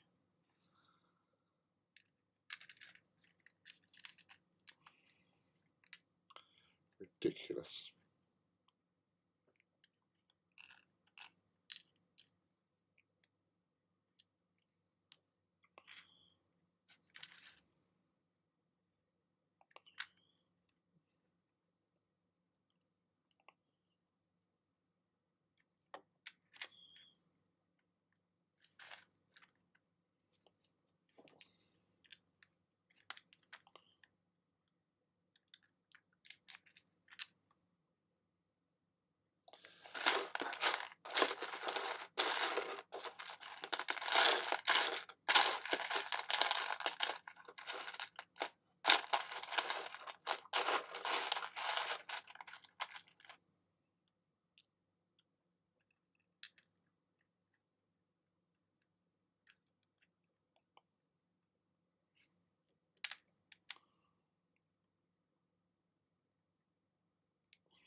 Check it out.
Started the anger on audiobook. Nice. How's that progressing? Hey, Sophist. Hey, buddy, how are you?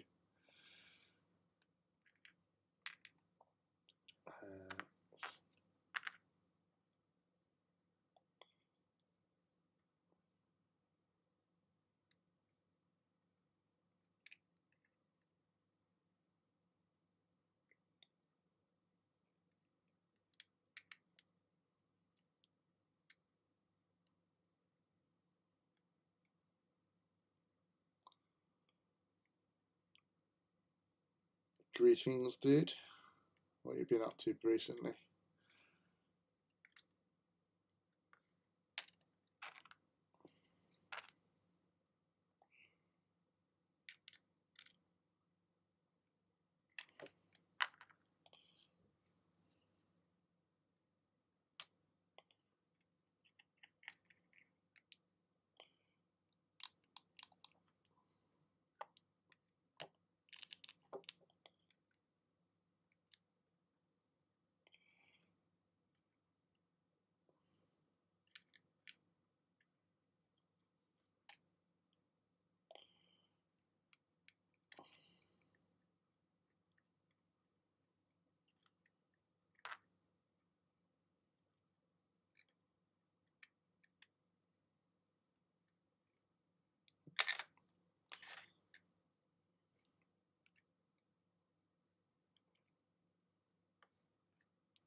Yeah, I apologise for the quietness, but I'm focusing.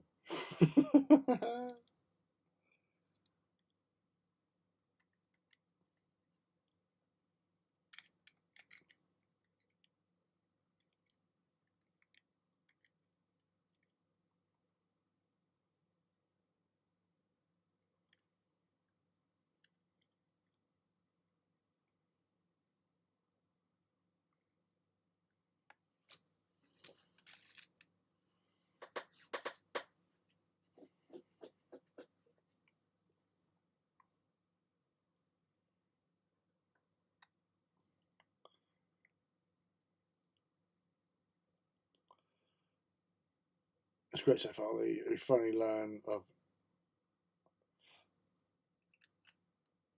her fate. That was the that was sort of shown in Edge of Eternity, Echoes of Eternity.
This is set now in 40k. Ah, right.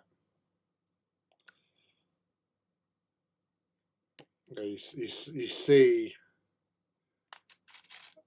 stuff in Echoes. That's probably what's the groundwork for that.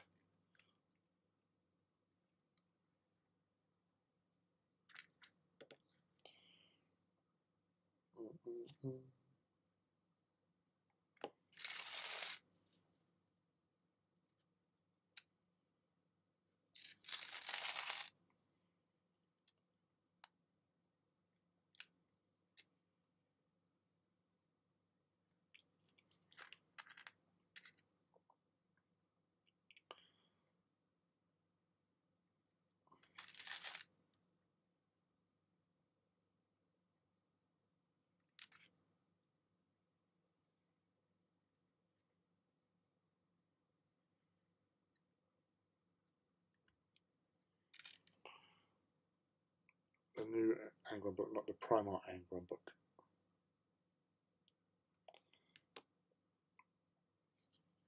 Is that the Fate of Omens, isn't it? Or to do with that?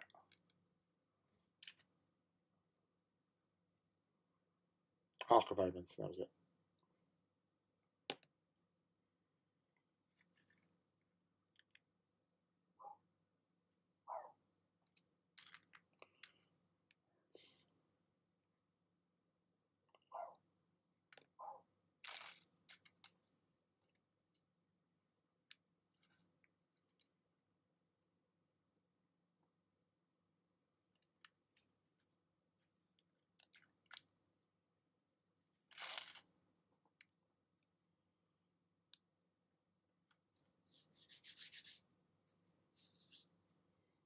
That's all good. That's all good. Says.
None of my friends have read it, which sucks.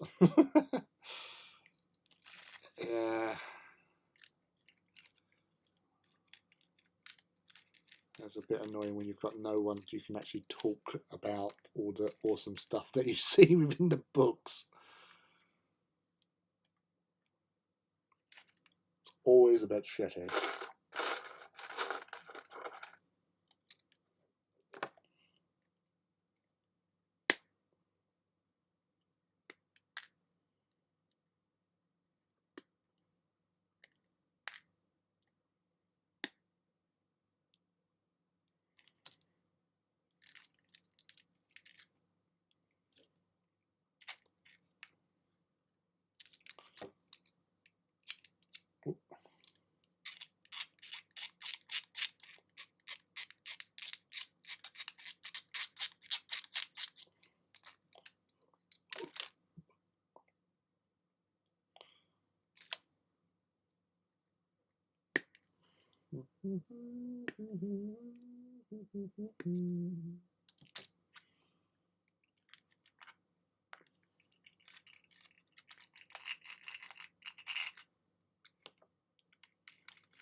I really hope the Lion returns to 40k next. I really want that kit.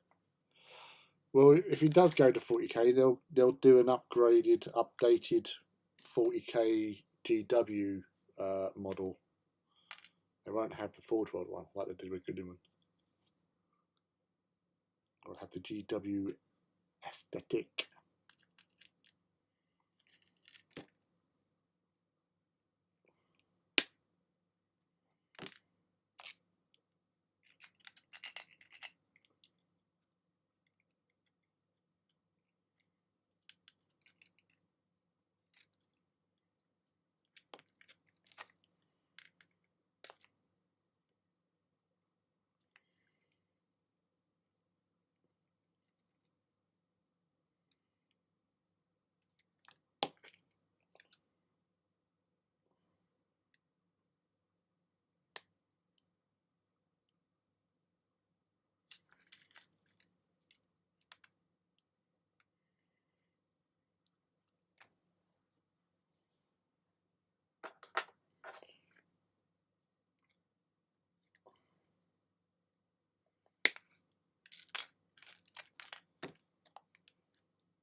cutting down the bits and pieces.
Which legion are you going to paint this one? This one's Vulturum.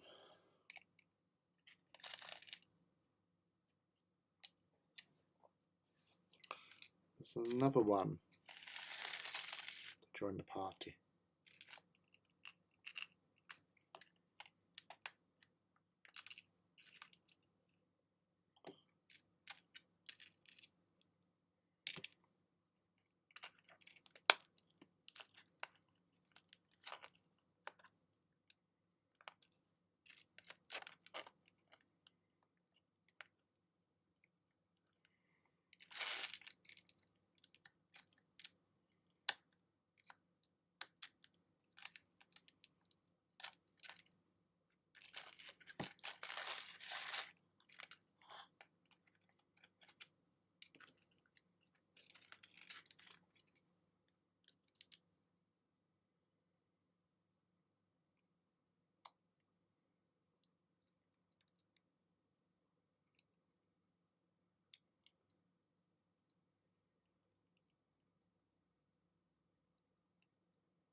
Luckily, I have missed the power drill.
Is it safe?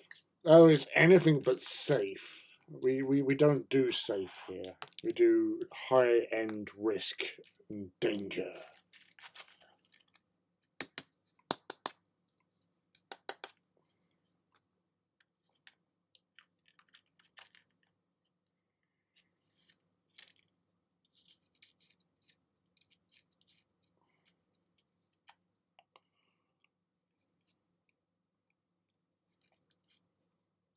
So I think that's been quite brutalized.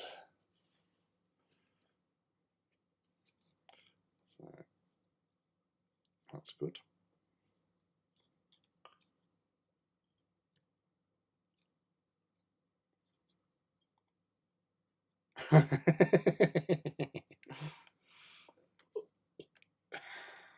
Yeah, we just see where the world takes us. That's good.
shadow.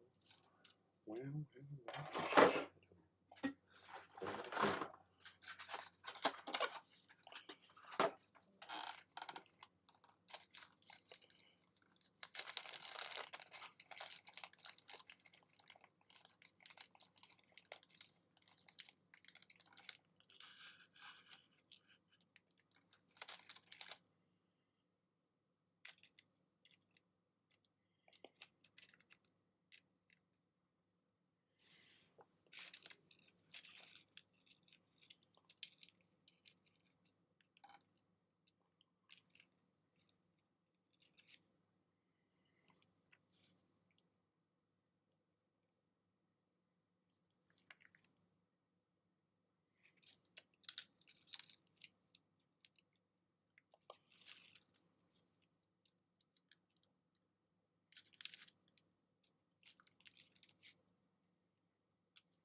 Hey, Felix, dude.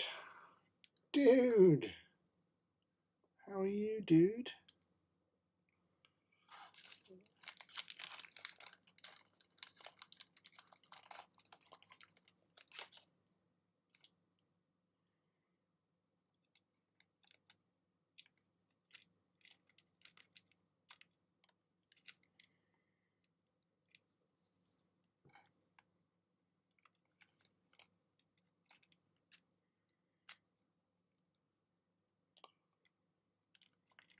What have you been up to?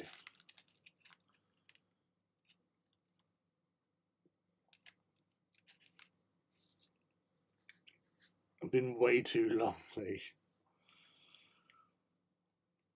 Well, since your last visit, or since I've been on?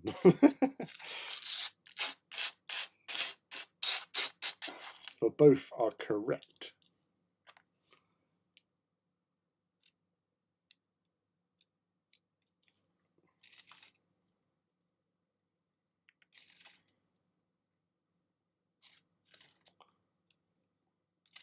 Have you been managing to get any form of hobby going? Yeah, well, we've got a nice strong signal for a change. It has been up and down. I've been having ongoing issues with the supplier of said internet.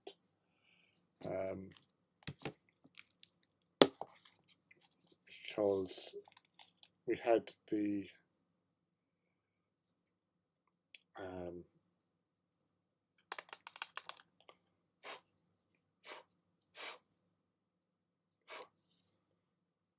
we had an engineer around last Tuesday. We had to wait for a month for that to happen. And he tested the equipment. All the equipment's apparently fine. So he's saying it's the junction box that comes into the house, but unfortunately that's not anything to do with them. So we can't, because we're not subscribed with that particular person, so we have to go via for our ISP, our service provider, to actually get them to book in with the owners of the junction boxes and stuff. So yeah, it's a lot of back and forth. The people I've been speaking to have been really helpful and really friendly, which I've got no problem with, and I understand how stressful things can be with them. Like the lady for Sky has been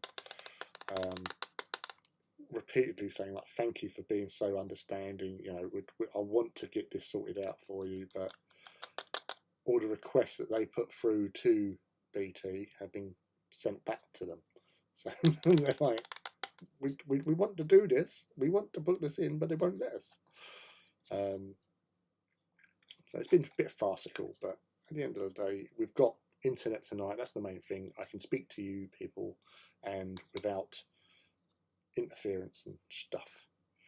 Right, so that's the base, how it's looking at the moment. So dead Reaver, Reaver standing astride, and a couple of Marines in there, dead as well. I like this one because it's like, I'm hiding. He won't see me. Stomp. So yeah, it's that's the base sorted out. So I'm just going to tidy up my work area. But first, I'm going to get a beer from outside because that's where they are.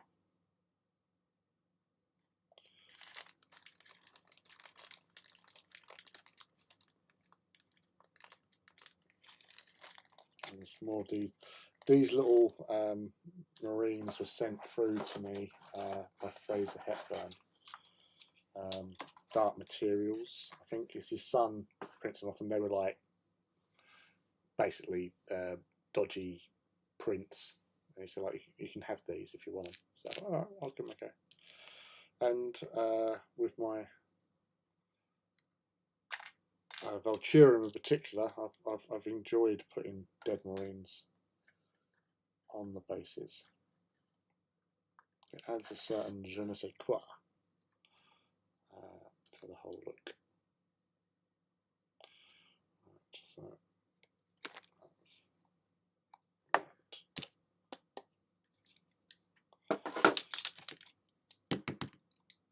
130 indeed. This will be 130. So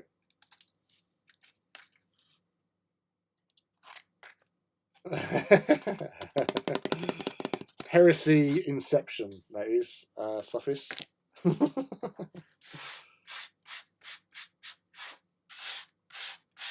Just wait for the kick. And Joseph Gordon-Levitt doing some awesome stuff with Tom Hardy.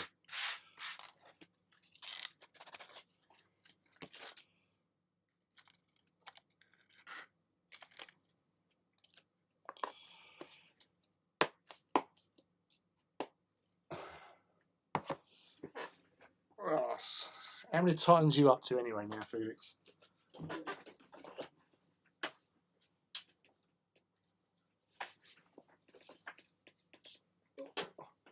And caught on the door.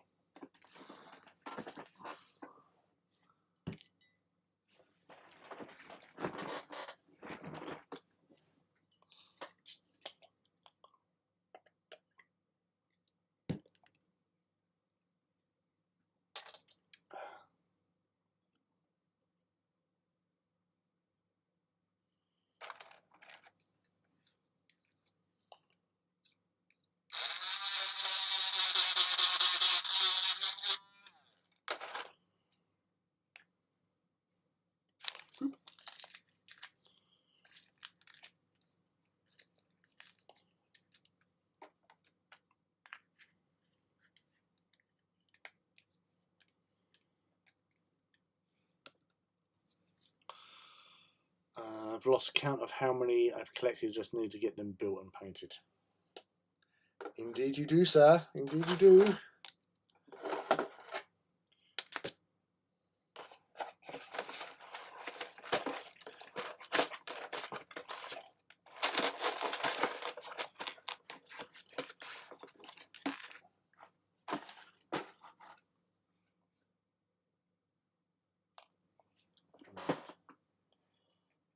Ascertain what the hell am I doing? What am I doing?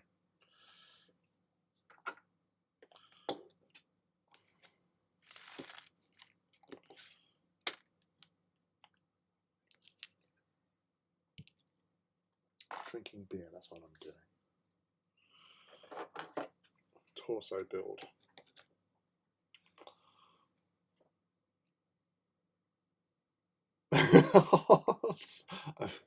Sorry, Chrissy. I was just trying to clear out the top of the lid of the super glue. So like where some had spilt and dried, I thought, oh, we'll just shove the drill bit in there. That'd be fine. So it's like Homer Simpson building a grill. But yes, there'll be no more drilling for the next while. There will be drilling at some point, because I've got to drill for the weapon mounts in particular, because it always amused me why you couldn't, like with the Warlord, where they have mag points in the arms and the shoulders, you've only got mag points on the carapace and not anywhere else. So it's a bit like, really? So you have to drill for victory. I think I'll be airbrushing my Tempestus, so that will speed it up. Well, that will make things a lot easier and quicker, obviously. Christine also, yes, very much made me cringe. Apologies, I am sorry. I didn't mean to offend ye in such a despicable manner. I do sincerely apologize.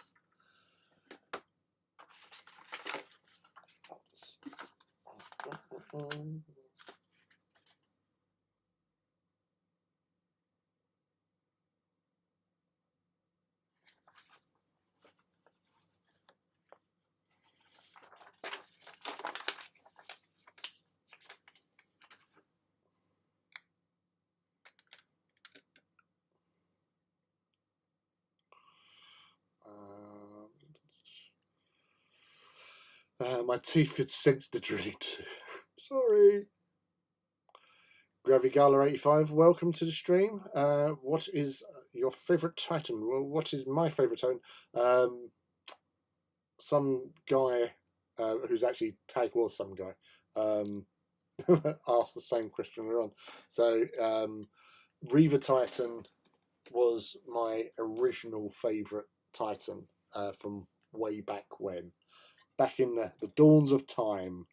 Though I have, with AT, grown a healthy appreciation for Warlords in particular. I enjoy a Warlord build more than the other Titans. Like Warhounds are quick to build.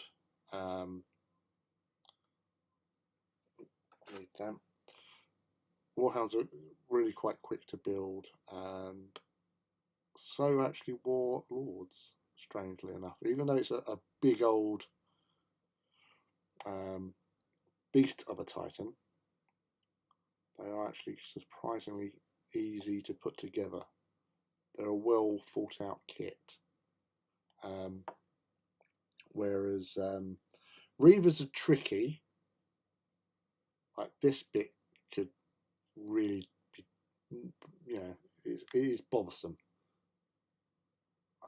Because it is frustrating as hell getting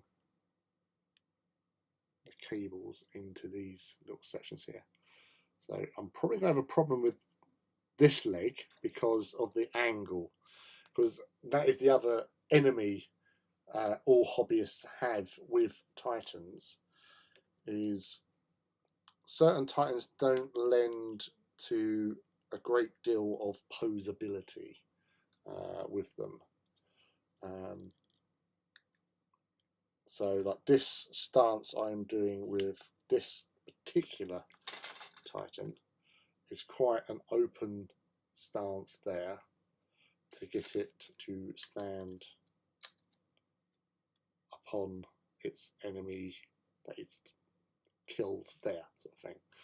But these cables on this side are going to be a real pain to try and get over there. So I'm going to have a look and see how that goes.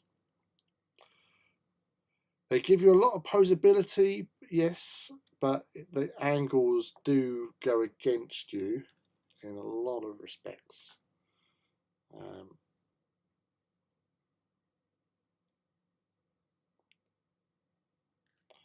So That's not helping.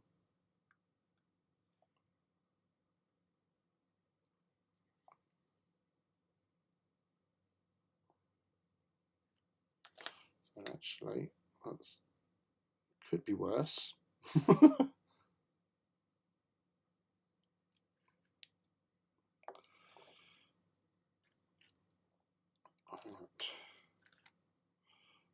Bear with.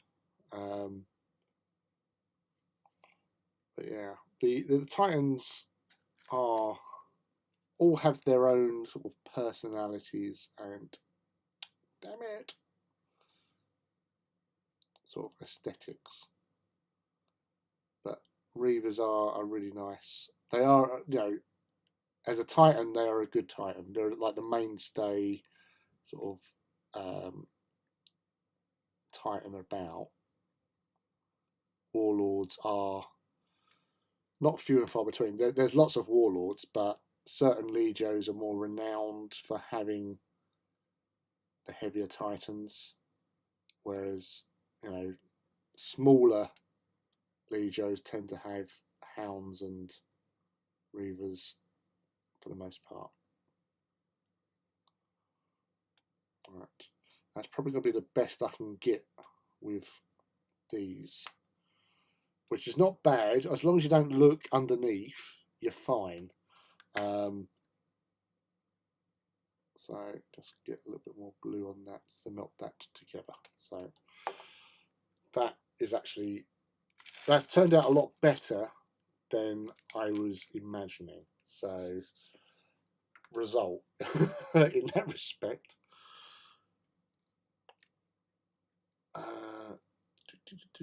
So Gravigala 85. So Gravigala. What is your favourite Titan and why?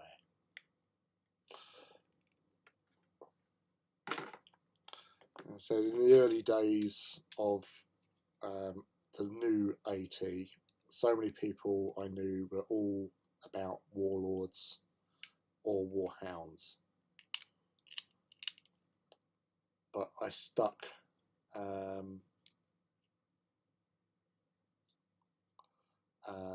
with my Reavers. They do a job and they look badass. That's all you can hope for. I just realised this is going to be a right pain. Or not. Hey, went on perfectly. Sweet. Sweet. Yeah, to be fair, the War Master is gorgeous. It's as posable, if not more so, than a Reaver, because with the War Master that you've got, you can manipulate the feet, whereas this is a solid base, so you would have to like cut away chunks to get to bend toes. But you know, War Masters are, obviously I wouldn't have as many as I have if I didn't appreciate them. But I always remember, and I've said this a lot to every hobbyist I've spoken to, when you get a Warlord Titan, and I would always recommend, even if you don't play the game, just as a model to have, the Warlord is so iconic. And once you've built a Warlord for AT, I'm talking not the big stuff, but for AT, you really do get real good sense of achievement, and you're really proud of it because everybody knows a Warlord. Warlord Titan is like the front page headline, the poster boy. That's it. It's the poster boy of Titans. Others like the Warhounds because they're cute. Dogs. Oh, dogs. Homicidal dogs with big guns. But Warlord just has that air of, you know, the icon. It is the icon of Titans. That's why there's so much written about them. although the most famous Titan in Heresy is an Imperator Titan, which is Dies Irae. But Warlords just have that intimidation, and it's a shame that War Masters have only been a recent addition as such within the lore and everything. The background of the Siege of Terror, like when you have a whole load of them marching towards the Mercury Exaltant Killzone Wall, or the Mercury Wall for short. It's like, wow, like you can like shoulder to shoulder, and it's stretching for miles. It's like, that is crazy. But yeah, the War Masters do look as on the channel where I put the video up from last weekend's March of the War Masters. 23 War Masters were present and represented a multitude of legions, and each one is unique and different in its own way and just looked fantastic. I cannot sort of say how good it was to be there to amongst all these other great hobbyists with their collections, as you know, and have them all out on display and looking absolutely fabulous. And like I say, we were before like the video, I'd been there for about 20 minutes already, like looking at the different sort of paint jobs and stuff. But yeah, it was fantastic. Definitely something to remember.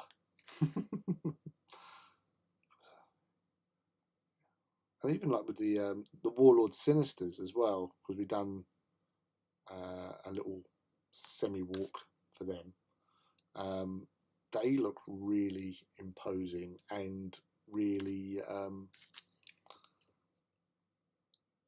impressive. There was a few, in fact, who actually had there was a nice uniformity between them. I think out of the 11 Warlord Sinisters, I would say about four were close to each other, with maybe another one or maybe two which are near to.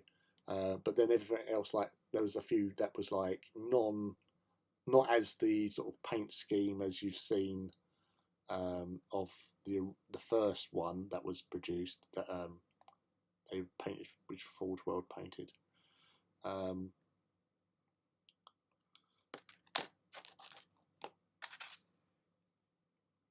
Which gives everyone the guide of what to aim for with the paint scheme and like the decals and stuff.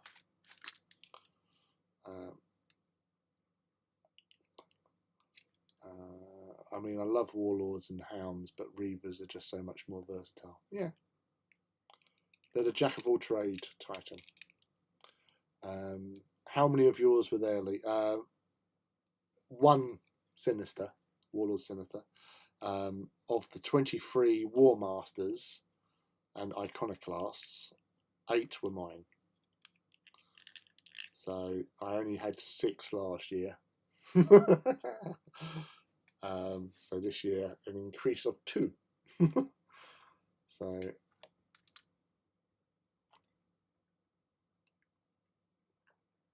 that was good.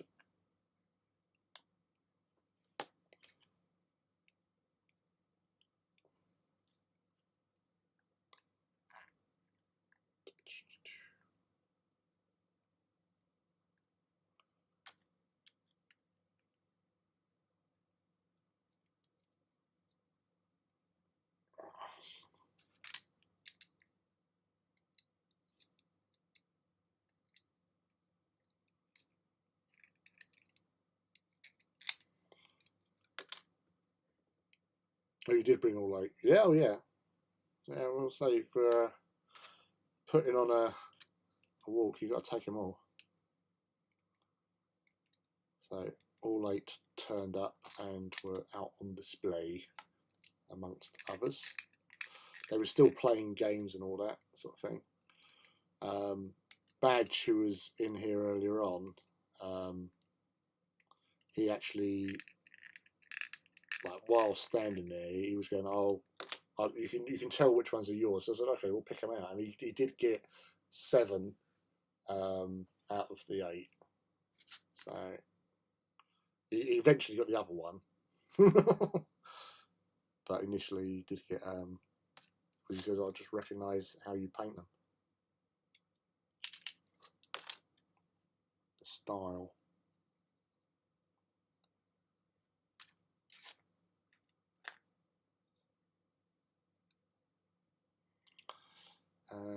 I saw a diorama someone did there where a War Master was crushing a knight in its fist, and there was another knight on top of the War Master. Yeah, that's crazy. It's like, yeah, jumping around knights.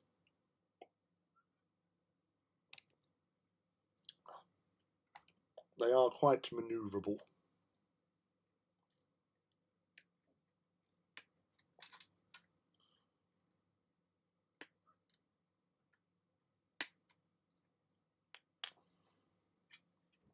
But jumping on top of War Masters, that's just crazy talk.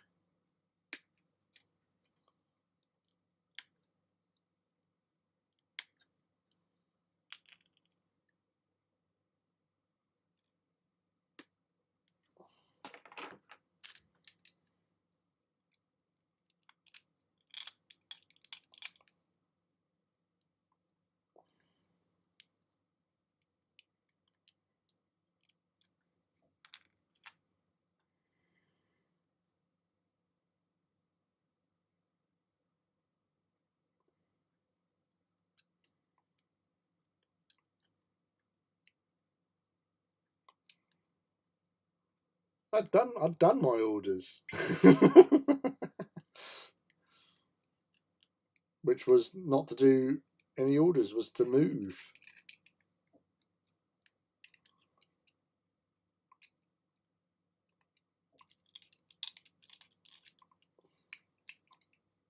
I left. So the time I left, I had 1 Titan left to shoot in that turn, which was left to Mini Cheese, Jess Fromage. She was left in charge of Iracundus. I don't think she got that great result, unfortunately.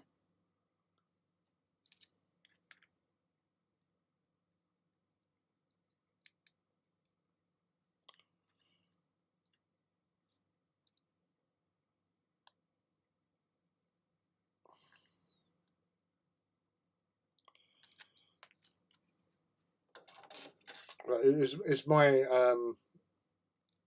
my little thing that I did with Max Modifier. It was in the name of the Titans Owners Club.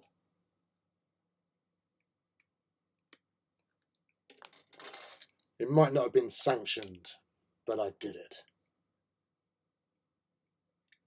And we got some, yeah, got a naming rights.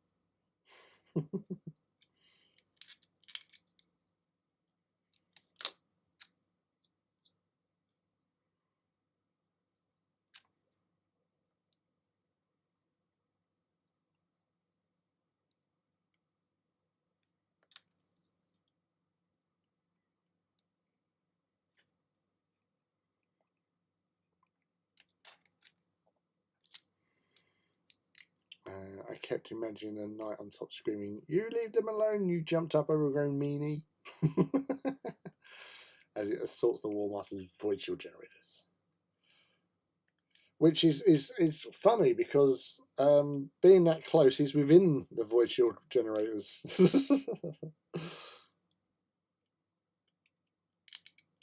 But destroying them in case they did die heroically in their assault, at least it would let other people shoot the War Master without its protection. So,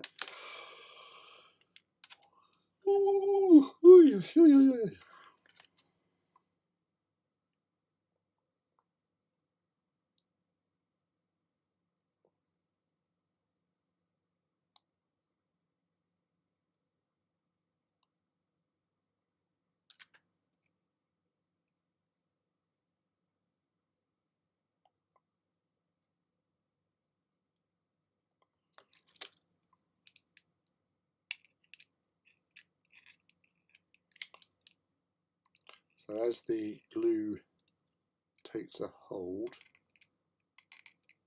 this is what you do with Reavers. You just go over it with your blade to fill in the gap.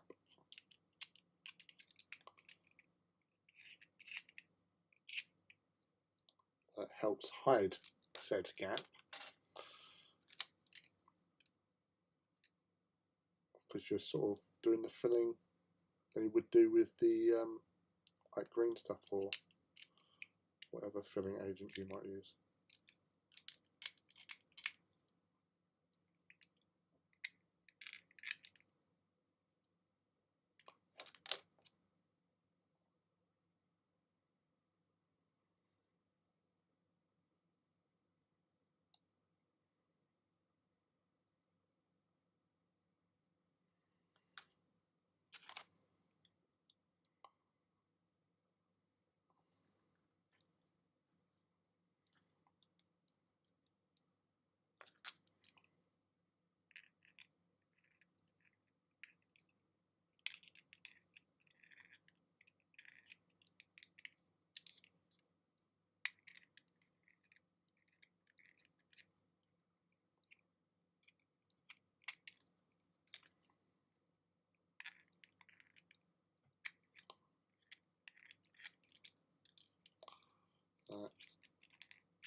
The pick of the Warmaster and Knights reminded me of Robocop 2. Oh dear.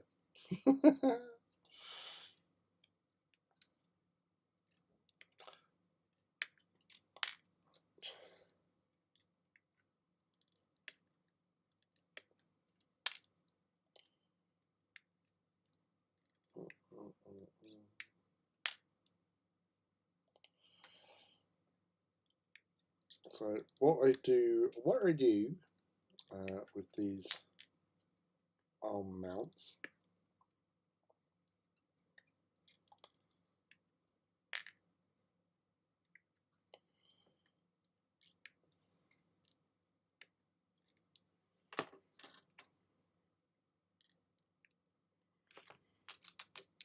get them all cut off obviously,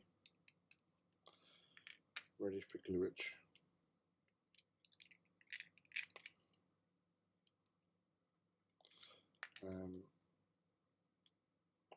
This is for like the magnetizing stage.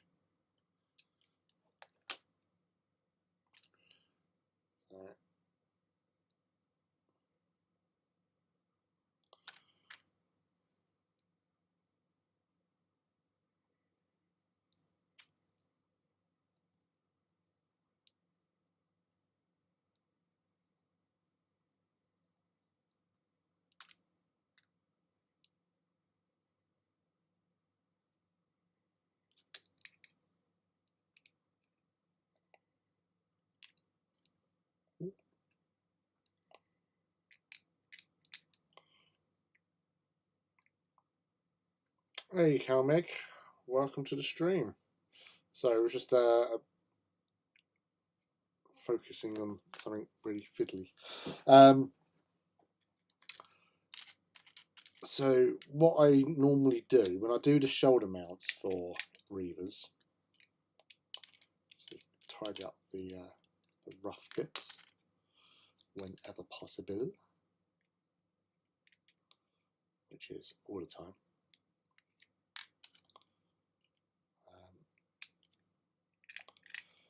I tend to have one arm fixed, so with like close combat weapons relations, because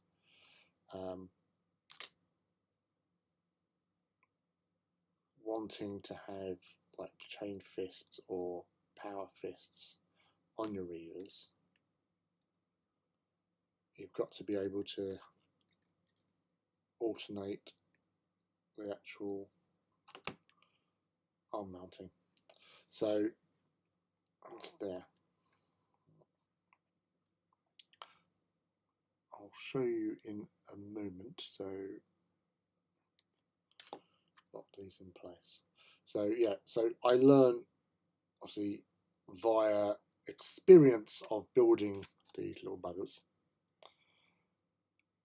Is that all my later Reavers are southpaws, because what I do is like facing on is actually southpaw, but that way as you would be looking it's right. Once I've glued them in place, this arm will just have a normal weapon arm. Got to magnetize it obviously, but that will just be a fixed placement there. This one will have a magnet in here, because what I actually do, sorry about the noise on the drill, it's drilling time. So a 3mm drill bit is perfect for that hole.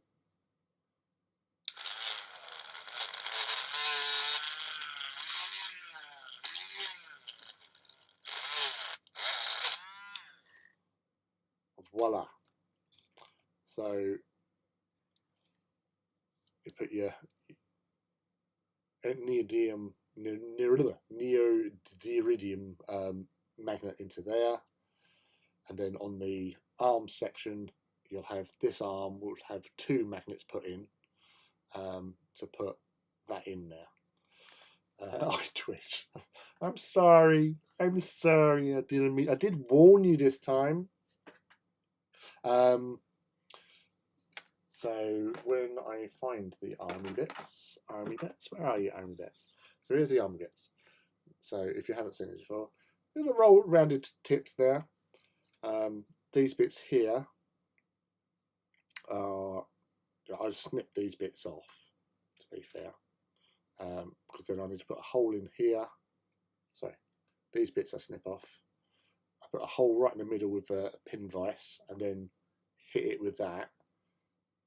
Cut the mill deep to allow for a 3x2 magnet to sit in there nicely. But it's these top ones which are right feckers,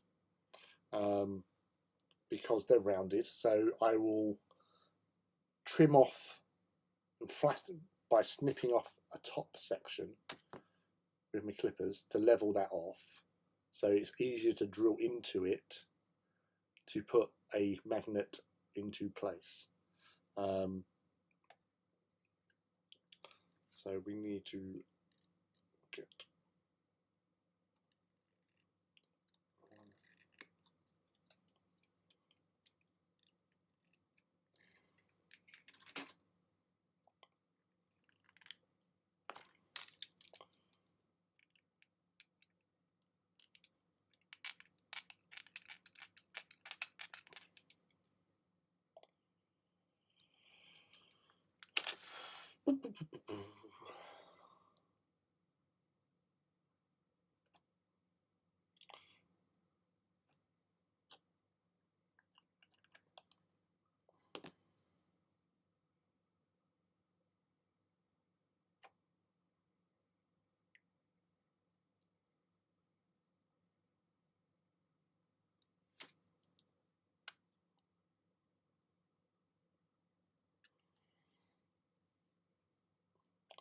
So that's a good position there. That's a pretty standard position, so I'll let that glue dry there before attempting any drill bits.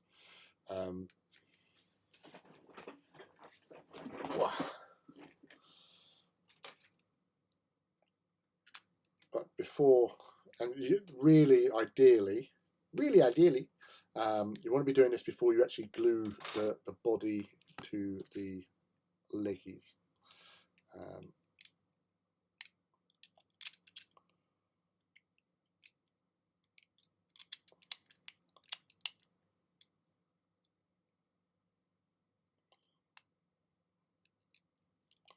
So with this one, it's going to be nice. Nice. It's going to be nice. So again, just want to try and get the right position.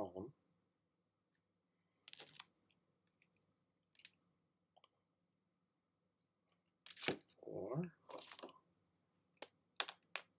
oh, that's not going to work. That. If you had like a just checking if I had one, but I haven't.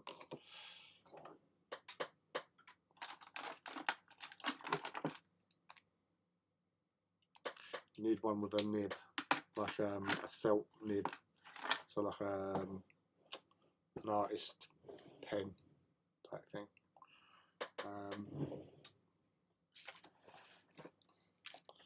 Because you want to, or even a pencil, I guess, but I haven't got a pencil here.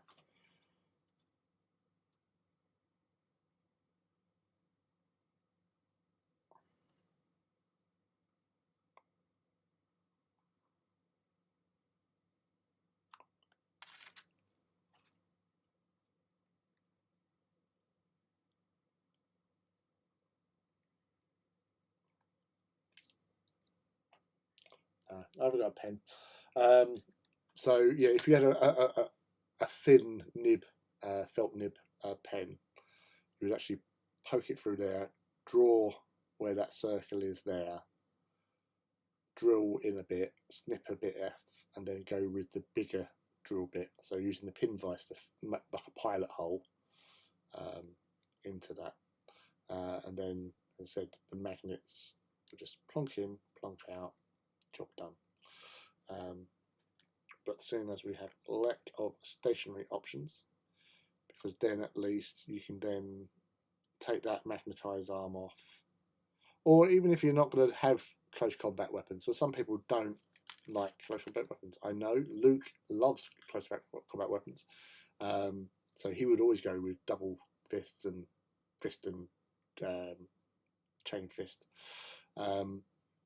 But some people like to shoot, and we cater for all needs. But that would just go in there, swap that out, put a fist in if you wanted to. Yeah. But yeah. That's what you should be doing. Like that.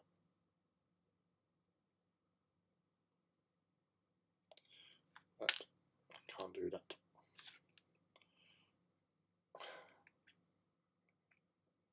I'll just show you the pilot holes.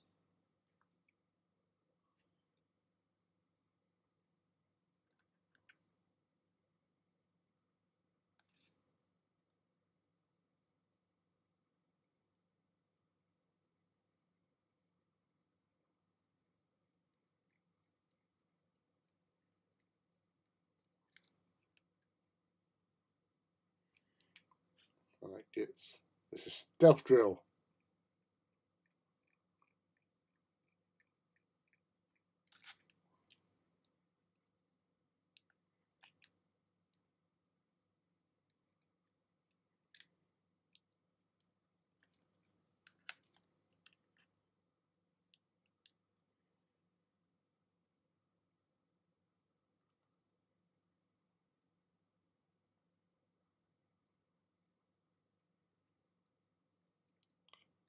Draw that little pilot hole into there.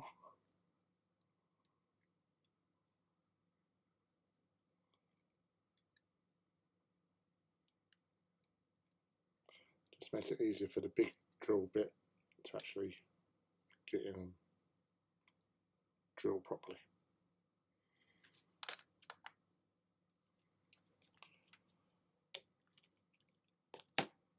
Whoa. What?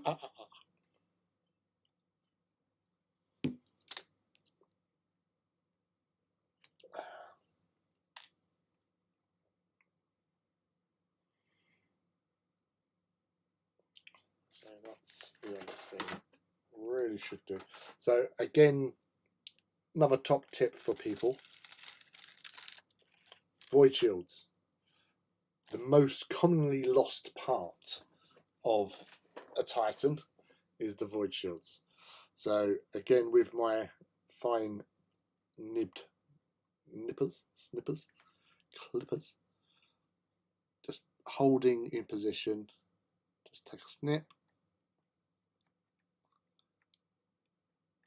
take a snip, take a snip, take a snip, and then spin around.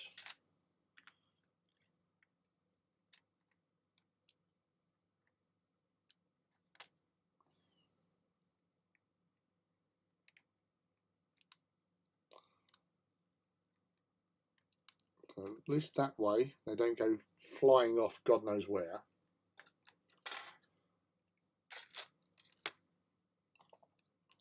And I've always glued them straight on. I don't do sub-assemblies generally in like, well, painting now, right?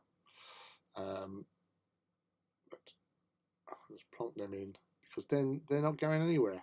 If you've got enough glue, they're there. They're not doing anything apart from protecting your Titan.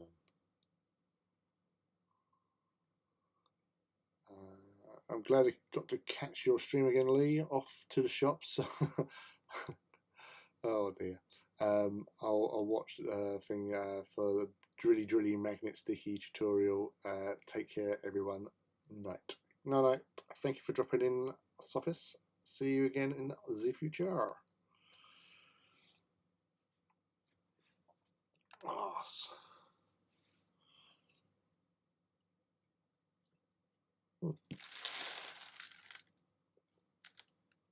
So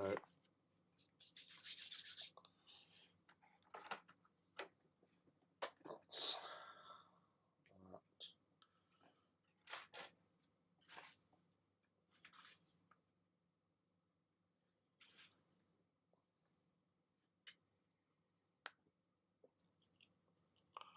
Another thing which I am renowned for is sticking on the armor plates before painting.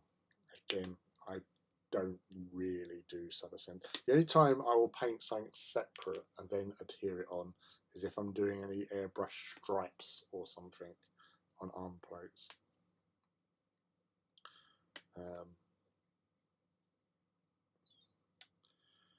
Just makes it easier, but this is how I do my stuff. This is Lily's method of doing the stuffage. The stuffage of awesomes. Warhams, Warhams even.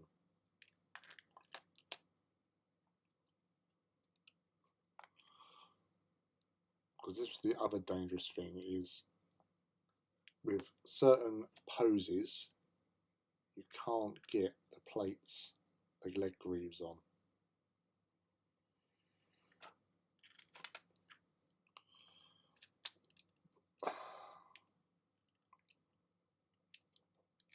And that's why I always try and keep the ankle and foot placement in such a way that it keeps it at a right angle, so it makes it easier for when you're doing this actual phase of sticking leg greaves on. Because there are models I have, there's definitely at least one or two Reavers where the angle was too great and the greave doesn't fit in properly. There's been at least one Warbringer that's done the same thing. So you just got to be practical with your posing to make it easier for you in the long term.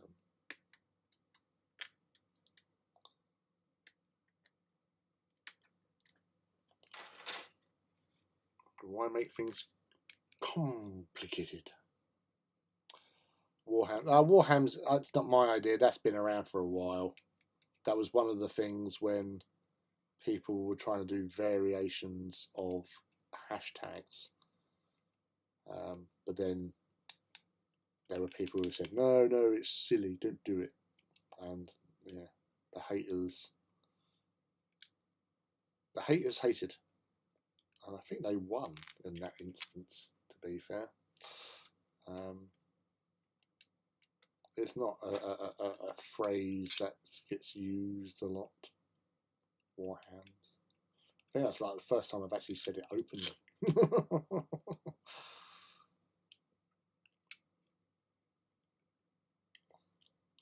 I think, yeah, wasn't it something to do with like warmongers? People were trying to get away from using warmongers because there was some sort of like overlap with, like, you know, horrible dictator type people that were committing genocide or stuff like that, or people just who just like to fight.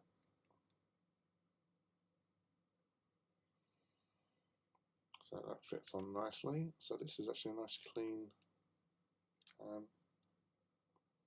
build leg-wise.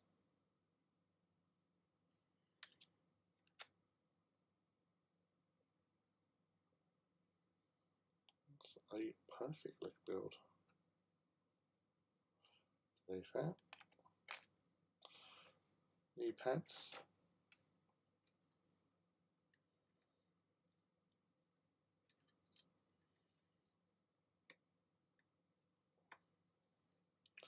Seeing as my lovely lad Luke got some decals for Gore Crows and got me a sheet.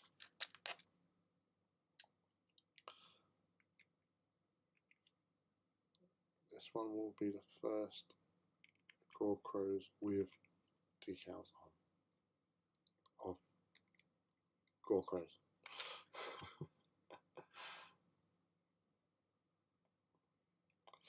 No, there is a new Titan hashtag, which somebody came up in response to one of my posts, which was Titans for the Titan God. So, which sounds pretty cool. So I have been using that on Instagram mostly. So there's not that many posts up on that one, and ones they have is basically of my stuff, because I think I'm the only one who's posted to it so far. I'll have to check that out actually. Make sure.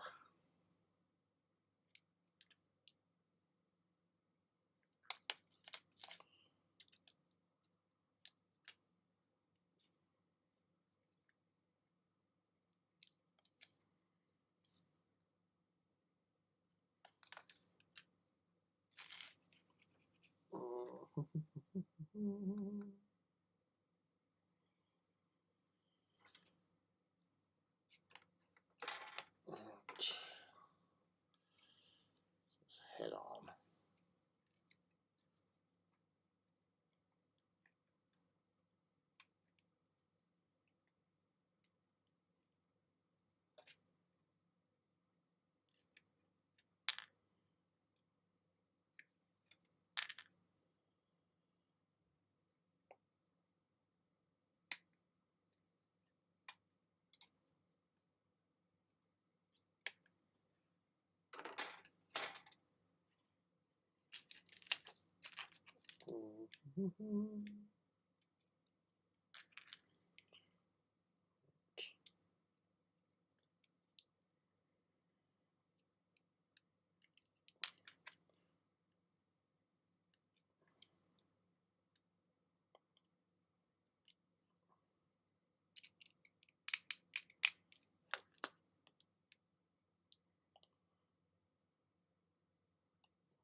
Eep. Right. So let's have a little look-see at what we've got going on here. Oh God, dropping everything. Where the hell did that get out of it?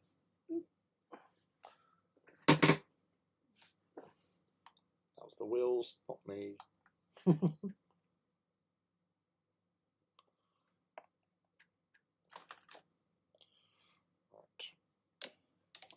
Fly by.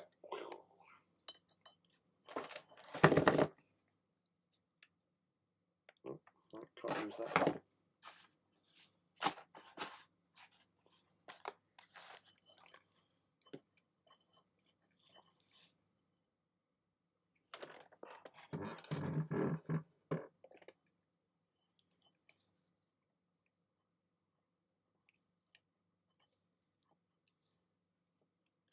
I do wish that this was actually just go into looking at things properly. Focus. But it's not. But yeah, so pose wise, oh no, sorry. Oh no, it's not. Spoke too soon.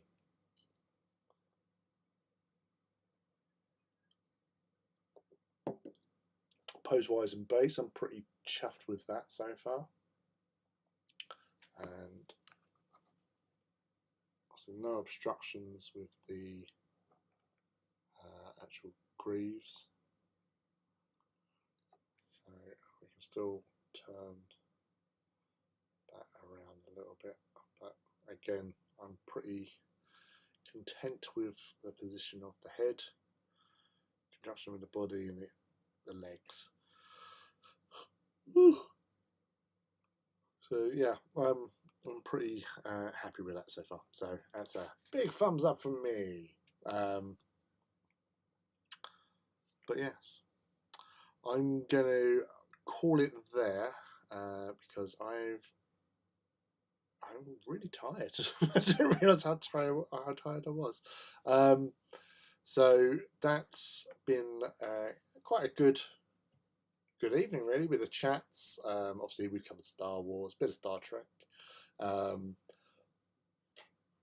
dystopian wars as well, and obviously AT, favourite Titans.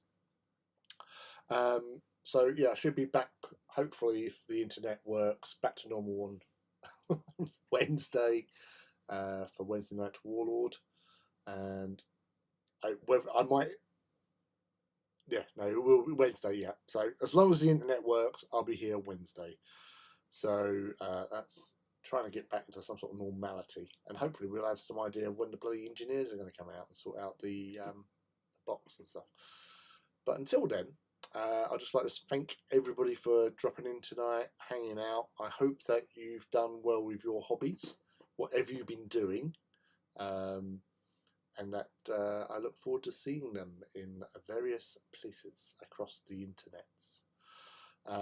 So, yeah, that's it for tonight. What's it?